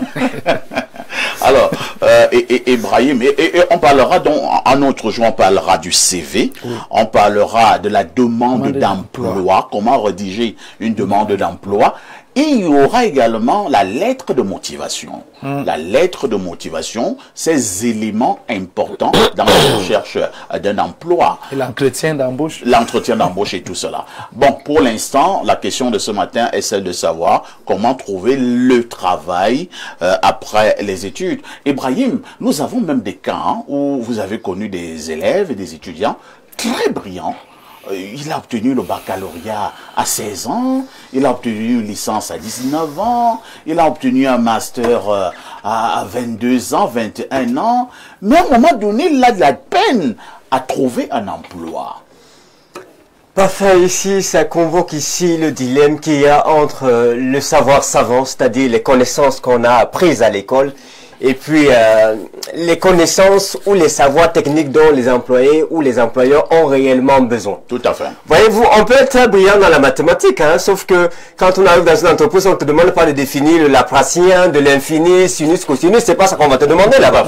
Il y a d'autres connaissances que le monsieur là qui a l'intelligence de bien comprendre les concepts, les paramètres devrait pouvoir avoir pour augmenter ses chances d'avoir le travail. On va pas le cacher. D'abord, le marché du travail, il est difficile en Afrique. Il est difficile au Cameroun. C'est un besoin qui est très pressant. Sur plus de 1,1 milliard 300 millions d'habitants qu'il y a en Afrique, il faut bien vous dire que plus de 50% ont moins de 25 ans. Et plus de 50% cherchent le travail. On parle ici de plus de 750 millions de personnes qui ont besoin de travailler. Lorsque ces personnes arrivent donc vers un employeur ou arrivent vers l'État pour dire je veux le travail, n'ayant pas la capacité de tous vous prendre, il va se mettre à sélectionner celui qui va lui permettre de gagner le plus et de perdre le moins. Et c'est pas sur la base seulement du fait qu'on a eu 19 de moyenne, 17 de moyenne ou 18 de moyenne qu'on est sélectionné. On veut vérifier que ce monsieur a quelque chose de concret à nous apporter. Souvent, je parle souvent de la sagesse des fruits, parfois ici. Je suis encore très jeune, mais je vole un peu haut. Je vole véritablement un peu haut, je suis encore très jeune. Qu'est-ce qui a fait la force de celui que je suis? Ce sont les fruits que j'ai pu mettre sur pied. Je ne suis pas arrivé devant les gens en sortant mes thèses de mémoire que j'ai travaillé sur l'ingénierie des procédés de mon type. C'est pas pour ça qu'on m'a appelé. J'occupe plusieurs fonctions dans des endroits, pas parce que j'ai des diplômes d'ingénierie. Parfois, on oublie même que je suis ingénieur. On croit que je suis autre chose. Pourquoi? Parce que chaque jour, je travaille à réaliser des fruits qui peuvent dire, lors d'un entretien d'emploi, à un patron, c'est vrai que j'ai pas une année, j'ai pas 2 années d'expérience, mais vous avez vu ça, c'est moi qui l'ai accompli. Vous avez vu ça, c'est moi qui l'ai accompli. Afin que le patron puisse se dire, c'est vrai que ce jeune homme-là n'a pas d'expérience professionnelle, mais il a la capacité de créer quelque chose. Et donc, je vais miser sur cette énergie et sur la capacité qu'il a à produire des fruits pour apporter une dynamique à l'intérieur de mon entreprise. Je n'en voudrais jamais à un patron de dire qu'il a besoin de 2 ou 3 années d'expérience. Parce que tu viens de sortir de l'école, tu n'as pas d'expérience pratique. Concrètement, tu vas faire des erreurs dans son entreprise. Et plus tu fais des erreurs dans son entreprise, plus il perd de l'argent. Lui n'est pas là pour venir perdre de l'argent. Il a besoin des gars qui ont la praticité. Le conseil que je peux prodiguer aux jeunes pour pouvoir laisser la parole au grand Alain Ndouk et à tous les savants qui sont sur ce plateau, c'est que véritablement au-delà de la période académique, renforcez vos périodes de vacances avec de la formation continue, avec des connaissances pratiques, avec une expérience et une expertise avérée qui est utile en milieu d'entreprise. Merci Ibrahim pour cette prise de parole. Alain Ndouk, j'ai eu un très grand retour, avant même que l'émission se tienne, lorsque l'affiche a commencé à faire le tour du monde. Plusieurs jeunes qui m'ont appelé en me disant « Parfait, nous attendons avec impatience cette émission. » Mais dis-moi, j'ai ma licence depuis 6 ans. J'ai déjà 30 ans. J'ai commencé à me dire que cette affaire est mystique. Je ne sais plus comment il va faire pour trouver un emploi. Que répondez-vous à ces jeunes qui commencent même déjà à perdre espoir? Et je vous assure, je suis toujours encore là dans le cadre des jeunes très brillants pourtant, mais qui ont de la difficulté à trouver un emploi. Bien. Il faut déjà dire que ce sujet, moi-même j'ai eu des retours sur la propre page, où quelqu'un a dit « Ah, voilà le type de sujet que nous on attend, etc. » C'est fort intéressant. Il faut toujours traiter de ce genre de sujet en tenant compte de la conjoncture et de la nature de la politique de l'emploi du pays. Avoir les indicateurs conjoncturels. Je suis dans quel type de pays? Quelle est la situation? Est-ce qu'on trouve facilement de l'emploi? Quelles sont les données à ce sujet? Il faut même se poser la question de savoir quels sont les secteurs d'activité, les filières, secteurs ou sous-secteurs qui emploient le plus. Si vous êtes dans la perspective, en réalité, de rapidement vous insérer socio-professionnellement, à quoi bon, la plupart du temps, on pourrait se dire, aller faire des filières où ce sera plus difficile que faire une filière où le besoin est grand. Parce qu'il faut d'abord poser le problème comme ça. Pas pour décourager, contrairement à ce que Maxime disait tout à l'heure au sujet des mathématiques. Non. Quand vous commencez à... Et ça, c'est le rôle tant des conseillers d'orientation que les parents. Il faut avoir de la perspective. Il faut avoir une vision pour l'enfant. Qu'est-ce qu'on veut qu'il devienne? Et si vous voulez répondre à cette question, il faut donc travailler sur ses aptitudes. Identifier ses aptitudes. Il y a des gens qui veulent forcer des choses. C'est-à-dire qu'on constate que voilà les aptitudes de l'enfant, mais on veut plutôt forcer pour qu'il fasse autre chose, etc. On a toujours souhaité avoir un administrateur civil, alors que l'enfant pouvait être un excellent ingénieur. On force qu'il aille à l'ENAM. Parlons de l'ingénierie, en rapport avec ce que Maxime a dit. Les mathématiques, c'est très important. On ne fait rien sans les mathématiques dans la vie, les amis. Vous gagneriez à les maîtriser. Maintenant, il a dit, est-ce qu'on aura forcément besoin, vous étudiez les mathématiques, vous êtes même excellent, est-ce que forcément l'employeur aura besoin de cela, patati patata? Non, ça dépend du secteur d'activité dans lequel vous voulez vous investir. Dans le BTP, on aura besoin. Dans l'ingénierie, on aura besoin des mathématiques. Pour comprendre les modèles mathématiques, pour aider les programmeurs, etc.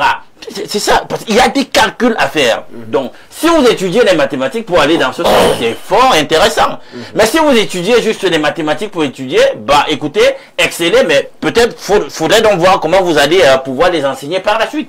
Le problème, c'est comme je disais, conjoncturellement parlant, est-ce qu'on permet alors facilement de se retrouver à être employé comme enseignant de mathématiques? Maintenant, il faut tenir compte de ça.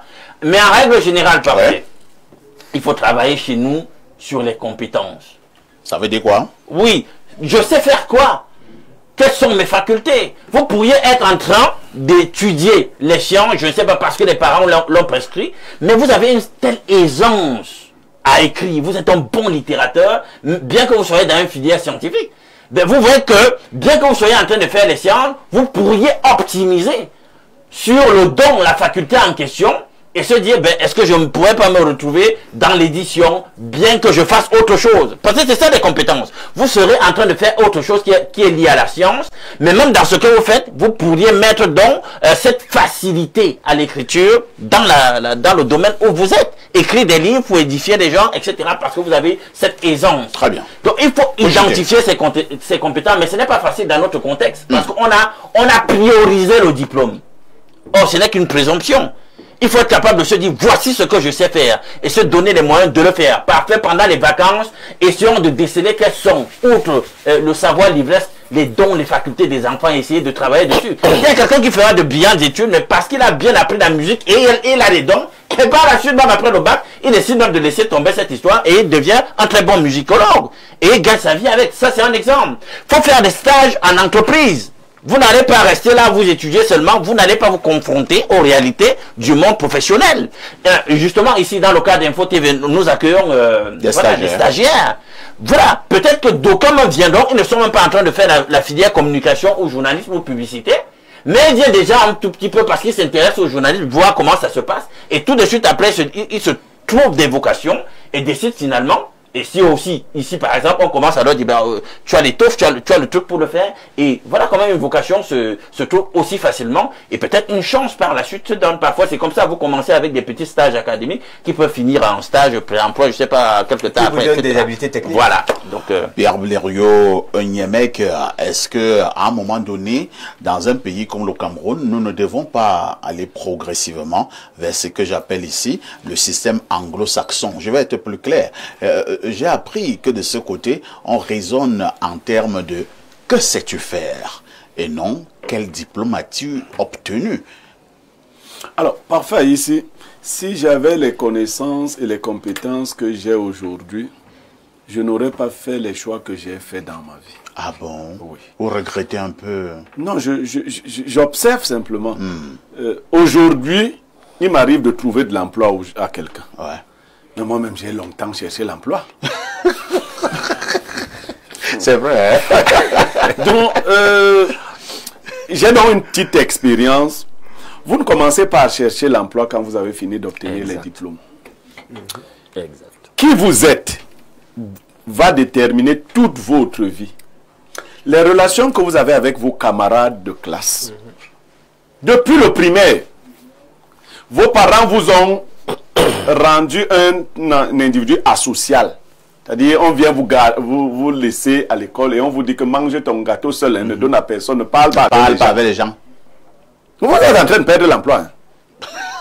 Bon, à cet âge-là, comment vous pourrez savoir que vous êtes en train de perdre l'emploi? C'est-à-dire que vous êtes en train de transmettre à la société une image que vous ne voulez pas vous associer.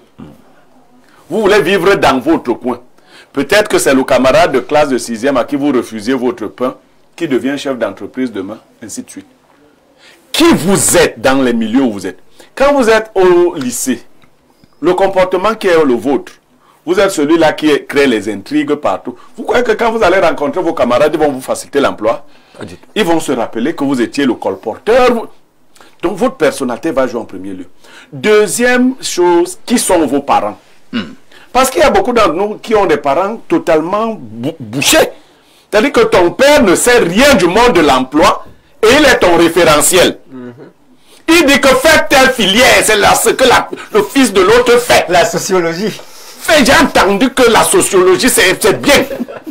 Et il t'impose ça, tu t'engouffres là-dedans. Mais lui-même ne sait pas ce qui se passe à Yaoundé. Quand tu as fini, tu reviens vers lui, il te dit qu'il y a la sorcellerie au village. Il n'est plus venu ici en vacances. Il ne vient plus ici en vacances, il y a la sorcellerie. Non. Il faut rester connecté. Si vous voulez être un employé, un travailleur, il faut rester connecté au milieu de l'emploi. Quand vous avez terminé vos études, si vous vous déconnectez, vous allez vous rentrer au quartier, vous commencez à voir le mangwala, à discuter les femmes avec les gens. Vous n'êtes plus dans le monde de la recherche de l'emploi. Il faut cibler des secteurs précis et s'y engouffrer. Il ne faut pas aller montrer vos diplômes aux gens. J'ai le témoignage d'un jeune homme parfait ici qui est venu me voir récemment.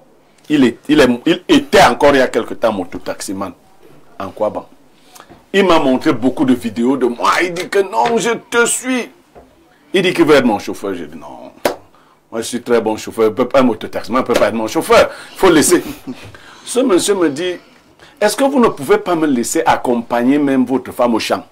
Je dis, c'est qui comme ça? Accompagner comme avec la moto de Yaoundé. Non. Il dit non, avec la voiture du champ. Je dis, ces prestations après 2 semaines m'ont convaincu que je devais travailler avec ce monsieur. Aujourd'hui, je ne vais pas vous dire, il gère plein de choses.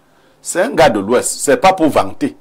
Mais il y a une forme d'humilité aussi qui nous manque à nous autres. Vous savez, j'ai découvert que c'était un ingénieur en génie civil. Ah bon?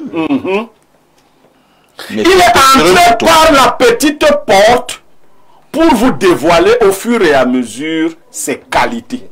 Quelquefois, cachez même vos vraies compétences.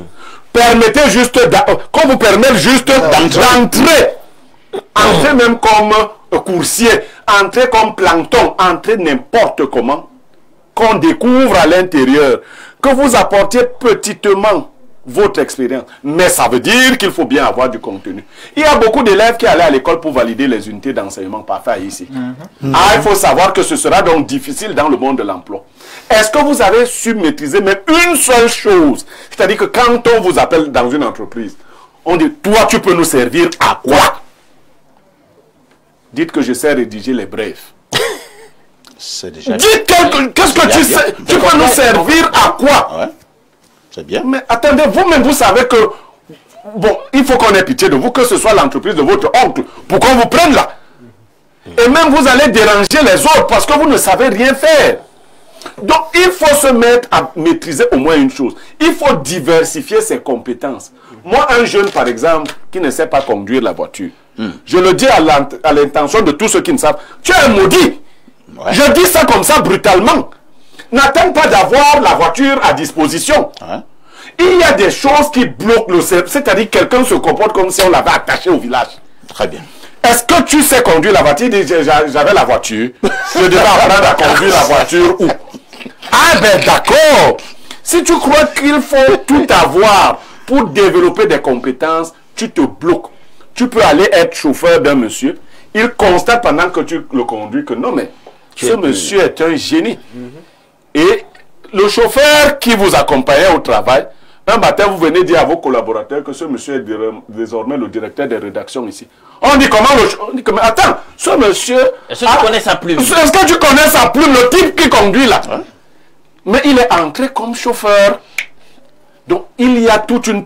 Voilà des astuces. Il y a des astuces. Mais quand vous voyez des gens, on lui dit que comme tu parles là-bas, par dire que tu as un master en LMF, il parle là-dessus, cool. On dit, bon, bon, ok, fais la demande.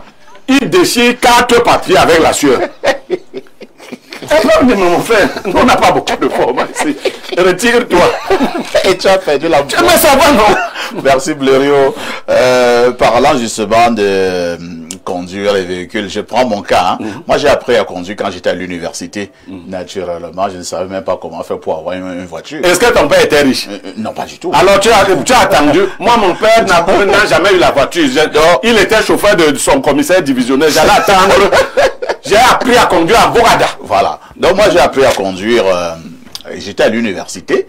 Et quand j'ai fini d'apprendre à conduire, j'ai attendu 6 ans pour avoir mon propre véhicule. Oh, moi, je conduisais déjà. C'est-à-dire que quand il y avait des fêtes au village, et il y avait des oncles qui avaient des voitures, bah, on faisait des courses. Donc, on allait porter le bois, on allait porter les chèvres, et c'est moi qui conduisais. Et tu ne sais pas qui a levé là, les gens qui observaient. Oh, moi, j'étais à l'université, je conduisais, et je conduisais comme bien. Mais je n'avais pas de véhicule. Voilà. Alors, lui roulant Manding, dans la recherche de l'emploi pour les jeunes qui sont à la recherche de l'emploi, qui ont fait des études, est-ce qu'il n'y a pas aussi un autre volet qui compte? Ils sont nombreux. Parce que moi, j'ai reçu un certain. Il vient, il a la recherche de l'emploi, mais tu trouves en ce jeune homme, bien en cette jeune dame, trop d'arrogance. Très bien. Le problème de la thématique est très intéressante pour tout, surtout pour nous autres, les chefs d'entreprise. Je vais d'abord commencer par vous prendre un peu mon cas quand j'étais petit. On faisait la géographie et on nous parlait du cacao. Je n'avais jamais vu le cacao de mes yeux. Et quand je rentre au village, pour la première fois, je vois ce fruit, je ne m'en revenais pas. Donc vous voyez déjà, la première difficulté. Maintenant, nous recevons dans le cadre de nos entreprises les jeunes stagiaires. Tout à fait. C'est le ministère qui a instauré ça pour tous ceux qui font dans l'électricité, le CAP. On les reçoit en stage dans les entreprises. Et très souvent, je m'amuse moi-même, je pars les former, mais je me rends compte qu'il y a beaucoup à faire. Il y a beaucoup à faire parce que quand vous questionnez la spécificité technique de ce qu'ils ont fait de la première année en électricité jusqu'en quatrième année, quand vous les mettez en pratique, mais ces enfants vous récitent le matériel électrique, ils vous dessinent des choses. Et la pratique alors? Ah ben là, ça devient la catastrophe. Donc vous comprenez donc que nous saluons par exemple ces initiatives de commencer à mettre ces enfants à l'épreuve. Parce qu'au final, si ils arrivent en terminale, ils ont le bac, ils vont venir dans nos entreprises demander le travail. Une fois qu'on les met, vous savez, dans l'électricité par exemple. Une erreur peut causer la mort. Ah oui, pas peu. Chaque erreur, c'est la mort. Il n'y a pas à peu près, on peut encore jouer peut-être avec le génie civil. On peut encore jouer. On ne joue pas. On ne joue pas. Alors vous voyez donc, et après ces élèves-là, pour parler de eux, c'est encore un bas niveau. Nous recevons très souvent des apprenants qui viennent demander l'emploi avec le BTS. Mais vous savez qui sont leurs formateurs chez nous? Non. C'est souvent des gars qui ont commencé à apprendre l'électricité sur l'État dans nos entreprises, qui ont pour diplôme par exemple, je dis n'importe quoi, le CEP ou le CPE. Ou le simple CAP. Et lui, il est le formateur de celui qui a le BTS. Tout à fait. Donc vous voyez qu'à partir de là, il y a déjà un problème. Les apprenants, en tout cas ceux qui viennent demander l'emploi, on les met très souvent à l'épreuve. Ils ne savent rien faire. Je vais vous donner deux exemples. Je suis au sud, à Sangmelima. Je dois donner le courant aux Chinois. Ils devaient faire dans la transformation de contre-plaquet. Alors ils ont besoin d'un courant assez fort. Et comme j'étais là, j'avais des gens qui venaient me voir que bon, on veut le travail là-bas. Je suis allé voir le Chinois, avec les diplômes et tout le reste. Il m'a dit non. Si je dois te prendre les gens ici, pour toi qui nous donne le courant, viens avec ceux qui n'ont pas de diplôme. Il me l'a dit. Incroyable. Pour qu'ils aient un bon salaire. Parce qu'en réalité, quand tu vas venir avec le diplôme, on va chercher à lui donner par exemple être un contrôleur. Non. On veut des gens qui sont capables de produire. Les gens à la tâche. Les gens à la tâche. Donc vous voyez, en ce moment, on brandit très souvent le diplôme au lieu de brandir. Mais les Chinois, je regarde toujours du coin de l'œil quand c'est les Chinois. Bon, dans tous les cas. On regarde. Ben, je sors. Je suis allé, je ne vais pas donner le nom de l'école, inscrit mes enfants à l'école, ici, à la barrière, à Hala. Oui. Et qu'est-ce que je vois? Le vigile, c'est un frère. Il est vigile à cette école. Je le connais, il a son capienne. Mais il est vigile. J'arrive, je vois la fondatrice. Je lui dis, mais le monsieur que je vois là, vous l'avez eu comment ici? Il me dit, non, il est très sympa, il est gentil, il est... Je dis, mais c'est mon frère. Et il a le capienne. Il dit, mais c'est pas possible. Très souvent, quand il vient là, c'est lui qui ouvre le portail. C'est lui qui va... Mais très souvent, il regarde des choses et il nous donne des petits... Donc, il a le capienne. Et là, on l'a enlevé de là. Pour commencer à enseigner. Il est enseignant à l'heure où je vous parle. Donc, vous voyez, comme Leroux disait, quand on demande très souvent l'emploi, on vient avec ses gros diplômes, on veut se voir. Parfois même, la personne qui va te faire l'entretien d'embauche, lui n'a que le bac. Oui. Maintenant, toi, tu apportes tes 2 masters. Il va pas t'accepter. Il voit d'abord que tu vas venir prendre sa place. Exactement. Faut te cacher des fois. Alors, repartons du côté de la messagerie. Hein. Waouh, perfecto. Ça, c'est un message du 213. Hein. Tout à l'heure, quand le vendeur de médicaments a dit, dès que tu m'invites, je reviens. Et toi, tu as directement enchaîné avec le geste magique. Le coude droit sur la table, corps légèrement incliné à 90 degrés vers le nord. Et tu as dit, à tout de suite pour la suite. Waouh, le gestuel et le textuel. T'avais même pris quoi pour que tu les maîtrises comme ça? C'était vraiment bien improvisé. Et tout le monde a aimé. Ce n'est pas pour rien qu'on t'appelle le sac de modérateur. le talent est vraiment brutal. Oh là là, incroyable. Prenons un autre message. Bonjour à tous. Très belle thématique sur l'emploi des jeunes après les études. Je suis du même avis que Perfecto. Je suis un promoteur de services. Je donne l'emploi aux jeunes et j'ai juré ne plus employer des jeunes ayant le niveau licence, BTS, etc. Ils sont arrogants et irrespectueux. C'est André depuis Kribi. Oh là là. Faut pas aussi verser dans les extrêmes. Oh là là. Ne barrons pas aussi la voix à tous les gars qui ont la licence de master. Disons donc tous ne sont pas arrogants là, eux de cultiver l'humilité. Voilà. Allons au 212, c'est le Maroc. Bonjour à ici et toi d'Albert Parfait, le Rosicrucien. Non. Je suis ce que tu as dit à la fin. Parfait. Je suis venu te dénoncer. Ah bon? Le jour où tu t'es fait suspendre par le CNC, et qui d'ailleurs est très calme depuis, j'ai regardé toutes les productions d'Espace Miné depuis 2022. Tonton Adalbert, tu nous as promis d'aborder plusieurs thèmes, mais tu n'as jamais tenu ta promesse. Et c'est ça que je dénonce ce matin. Il faut laisser l'esprit de fake man, tonton. Tu nous as promis les thèmes comme comment on fait l'amour à sa femme, 2. La dot entre tradition culturelle et mystique, 3. La divinité du Christ, 4. La croix chrétienne, et là encore, tu viens de parler du CV. Bref, tu ne nous auras pas... Tu ne nous auras plus. Demain encore, je vais te dénoncer. Mais pour le moment, j'espère que ma dénonciation est passée. Je vous laisse faire l'analyse. Voici la sagesse du jour. C'est celui dont tu as soigné l'impuissance et qui te prend ta femme. À demain 10h. Incroyable. Mais c'est pas sérieux, hein? Bonjour Parfait, ici au des mineurs, je me reconnais dans les dires de Blériot. Après ma licence ici en informatique, j'avais du mal à trouver de l'emploi. Je suis allé travailler comme livreur de pièces automobiles. Un jour, le patron a eu un problème avec son ordinateur. Il fallait le résoudre tout de suite. J'ai dit, je peux le faire. Je l'ai fait en quelques minutes. Il m'a demandé où j'ai appris. Je lui ai répondu, je suis ingénieur en informatique. C'est comme ça, il a demandé de déposer mon dossier.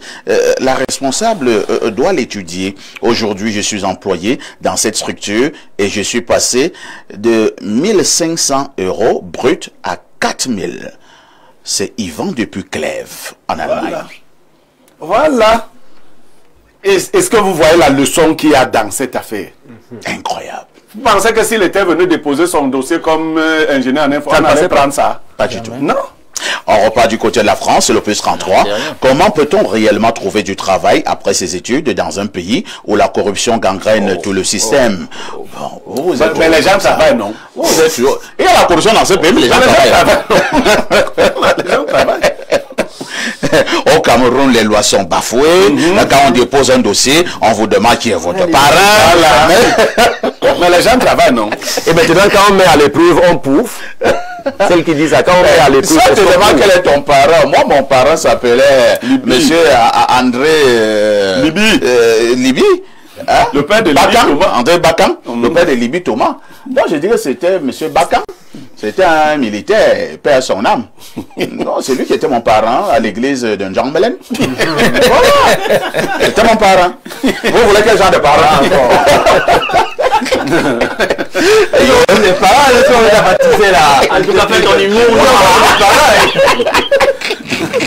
Yo, Zambo, les enfants recherchent le boulot, mais ils ne savent pas quoi faire. Sur ce plateau, nous avons de la donner un certain nombre d'astuces. Je vous repasse la parole. Oui, parfois ici, je pense que Blériot a donné les orientations tout à fait les plus excellentes, mais je veux juste ajouter que les gens qui ont fait beaucoup d'études, les compétences scolaires et les compétences pratiques sur le terrain, ça n'a rien à y voir. Tout à fait. Donc en réalité, ils doivent se mettre en esprit que j'ai fini mes études excellemment, maintenant je dois commencer l'apprentissage du pratique. Est-ce qu'on peut dire que la vie de l'école est différente de l'école de la vie? Bah oui, ça n'a même rien à y voir.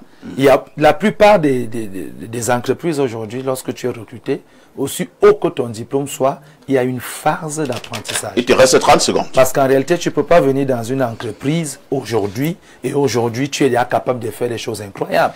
quel que soit ton diplôme. Donc moi, je demande ici de cultiver l'humilité, parce que vos diplômes ne font pas forcément la valeur de votre travail pratique. Ça demande aussi son temps. Et chaque personne qui débute va faire des erreurs de débutant. Et faites en sorte qu'au démarrage, que vos salaires ne soient pas forcément des centaines de millions, parce que tu ne peux pas finir l'école aujourd'hui et le lendemain, prétention salariale, c'est 800 000. Parce que moi, j'avais commencé avec 25 000. Voilà. Donc, 25 000. Nous, les chefs d'entreprise. Mon père avait commencé avec 250 francs. Voilà. On disait, les employés dont les noms suivent sont recrutés à titre précaire et essentiellement révocables. C'était à quelle année? En 1956. En 1956. Quand mon père m'a montré ça, hein, son bulletin, et c'était marqué en bas, il me montre ça, il me dit, fiston, tu as vu ce qu'on écrivait en bas? Je lis, les employés dont les noms suivent, et il y avait dans son nom, sont recrutés à titre précaire et essentiellement révocables. Et ils étaient très contents d'avoir ce papier. Ibrahim, que faisons-nous de ceux qui recherchent l'emploi? Alors, il faut les aider. Je pense que c'est ce qu'on peut faire de ceux qui recherchent l'emploi. Mais je voulais surtout encourager, parce qu'il y a beaucoup de problèmes entre le dysfonctionnement de la capacité de l'apprenant à répondre à un besoin spécifique. Et il y a effectivement la nécessité de s'interroger véritablement à quoi servent les lois et les procédés, les formules qu'on nous communique. Moi, je suis toujours un promoteur d'entrepreneuriat. S'il n'y a pas le travail, l'une des pistes pour avoir le travail, c'est de créer le travail. Lorsqu'il n'y a pas de travail. Et au Cameroun, je vous assure, il y a trop de travail. Mais il n'y a pas le travail que les gens recherchent. Il y a la bourse là-bas, il y a les champs à faire. On va prendre les matières de travail. On veut le travail où on est invité avec un bureau, avec la clim comme ça et la cravate. Voilà, c'est le travail. C'est pas qu'il n'y a pas de travail. Il y a le travail. Tellement il y a des problèmes. Partout il y a des problèmes, il y a du travail. Donc il y a du travail suffisamment au Cameroun, mais c'est peut-être pas le travail que les gens veulent avoir. Lorsque, par exemple, je prends un exemple simple pour chercher l'applicabilité des notions qu'on enseigne à l'école et comment est-ce qu'on peut les importer vers la création de quelque chose, je prends comme ça pour que tout le monde comprenne la formule de Pythagore. Vous la connaissez, le côté opposé, le côté adjacent, le côté de l'hypoténuse. Et ben, maintenant, on me demande à quoi ça sert. L'hypoténuse est égal à la racine carrée du côté adjacent plus de carré. La formule là, dans la vie, c'est une histoire d'échelle. Supposez que votre enfant, il joue au ballon dans la cour, et puis quelqu'un a botté le ballon, s'est monté sur le toit. Le réflexe premier, c'est il faut qu'on prenne l'échelle pour aller récupérer le ballon. Mais comment est-ce qu'on fait pour déterminer la taille de l'échelle? L'hypoténuse. Parce que concrètement, le ballon, il est au sommet là-bas, voilà le côté opposé, voilà le côté adjacent, et voilà l'hypoténuse. Donc, la formule de Pythagore appelle à la notion de l'échelle. Comment est-ce qu'on fait pour gravir des hauteurs? Mais maintenant, si je décidais de prendre cette formule de Pythagore pour être le créateur des échelles, c'est-à-dire, je suis entrepreneur et maintenant je fabrique les échelles de différentes dimensions, de différentes tailles. Je vais gagner ma vie. Ça, c'est l'applicabilité d'une notion qui est enseignée. En mathématiques. En mathématiques, ça convoque ici non seulement la capacité des enseignants à bien montrer à quoi sert la formule que je vous donne sur le plan pratique. Parce que nous nous récitions des choses qu'on ne comprend pas. Comment est-ce qu'on les utilise, ces lois-là, dans la vie courante? Si les apprenants pouvaient avoir ces compétences, ils s'en sortiraient mieux et se débattraient mieux que cela n'est aujourd'hui. Alain Douk, est-ce qu'il ne faut pas également dire à ces jeunes qui nous regardent, ça tombe bien parce que c'est en période de vacances, ils sont nombreux ces jeunes Alain Douk qui pensent, quelqu'un nous a envoyé un message, hein, que maintenant pour avoir un emploi, il faut avoir un parrain, il faut être dans tel cercle bizarre, il faut faire ci, il faut faire ça. Est-ce qu'il ne faut pas également dire à ces jeunes que non, c'est encore possible d'avoir de l'emploi sans toutefois se compromettre? Bien, la question vaut tout son pesant d'or, parce que bien des choses que nous avons dites ici étaient des indicateurs de cette espèce de darwinisme social que nous vivions. Nous vivons comme dans une jungle où les plus forts doivent chercher à s'imposer parfois au détriment des plus faibles, etc. Bref, il faut chercher à s'imposer. Parfait, en réalité, qu'est-ce qui se passe? Nous avons parlé sur ce plateau des facteurs d'adaptation. C'est-à-dire qu'on a érigé des facteurs d'adaptation comme étant la règle. Non, en fait, ce qui a été dit, c'est pour dire que la société, en ce qui concerne l'économie du travail, fonctionne mal. Mais voilà donc comment il faut faire en situation difficile pour pouvoir s'en sortir. Justement, dans le cadre de ce darwinisme social, il y a des prédateurs qui sont là, ils disent qu'ils vont vous défroquer, vous faire plier les chines pour obtenir ci ou ça. Il y a ça, on ne peut pas ignorer ça. Ils ont raison. Mais maintenant, est-ce que vous vous laissez faire. Parce que vous avez entendu parler de ces obstacles et qui existent. Est-ce que vous baissez les bras? Il ne faut pas verser dans le défaitisme. Recherchez vos compétences. Recherchez les besoins qu'il y a dans la société. Quels sont les besoins que votre intelligence vous permet, ou même votre force physique vous permet de résoudre? C'est de ça qu'il est question. N'ayez pas peur des petits commencements. Vous pouvez commencer bas aujourd'hui. Ce n'est pas dit que c'est là où vous resterez éternellement. Très bien. C'est ça qu'il faut faire comprendre. Nous terminons par ce message. Bonjour parfait. Trouver du travail après les études demande patience et persévérance. Moi, après mon capiette, j'ai enseigné dans un CETIC comme vacataire pendant 3 ans où j'étais payé à 30 000 au mois. J'ai forcé en faisant d'autres formations. J'ai obtenu le BTS et ensuite, j'ai eu le concours de l'INSET niveau BTS où je suis sorti avec le diplôme de professeur. Aujourd'hui, je suis fonctionnaire. Persévérance et patience. Voilà. Comme s'il m'avait... Parfait, un dernier mot. C'est terminé. Quand non, il faut que je donne ce mot-là. Tu sais, quand je finissais ma première thèse d'ingénierie, mon professeur m'a dit, à partir de maintenant, sachez que votre travail, c'est chercher le travail. Il y a des gens qui cherchent le travail, ils sont couchés à la maison là, ils ont des dossiers. Oui. On ne va pas avoir le travail comme ça. Votre travail, c'est chercher le travail. On vous lève le matin et votre travail, il fallait vraiment le dire. Ils sont nombreux, dans mes messages que je reçois souvent après l'émission, je lis à mes heures perdues. Quelqu'un, oh, vraiment parfait, j'ai une licence en ceci. Comme toi, tu connais beaucoup de gens là. Est-ce que tu peux m'aider? Tu penses que moi, je peux aider un gars comme ça? Mais moi, j'ai fini d'aider les gens que je connais à côté d'abord. Voilà. Il y a aussi les nuits de prière, ceux qui prient tout le temps, mais les choses pour trouver le travail. Merci Yosef Zabo. Merci Braillé, merci à Ledo, merci à Blériot, merci à notre ami qui nous a accompagné ce matin, lui Roland Manding. Ne ratez pas la rediffusion de ce programme. C'est tous les soirs à partir de 22h30 avec tout ceci.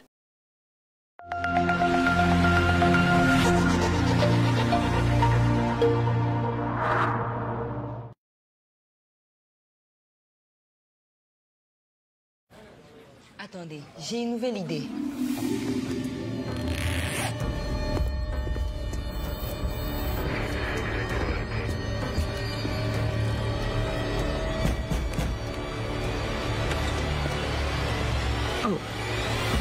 Mettez ça, le jeu va commencer. Canal+, Netflix, boum, ça va être énorme. C'est dingue. Pour vous, nous imaginerons toujours plus.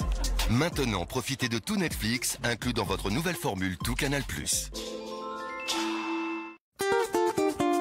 Les journées de l'excellence en Sanaga-Maritime reviennent au devant de la scène. Du 25 au 30 août 2025, à Léniège, au stade municipal d'Edea et à l'esplanade de la préfecture, venez nombreux vivre au rythme de l'édition 2025 de ce grand rendez-vous.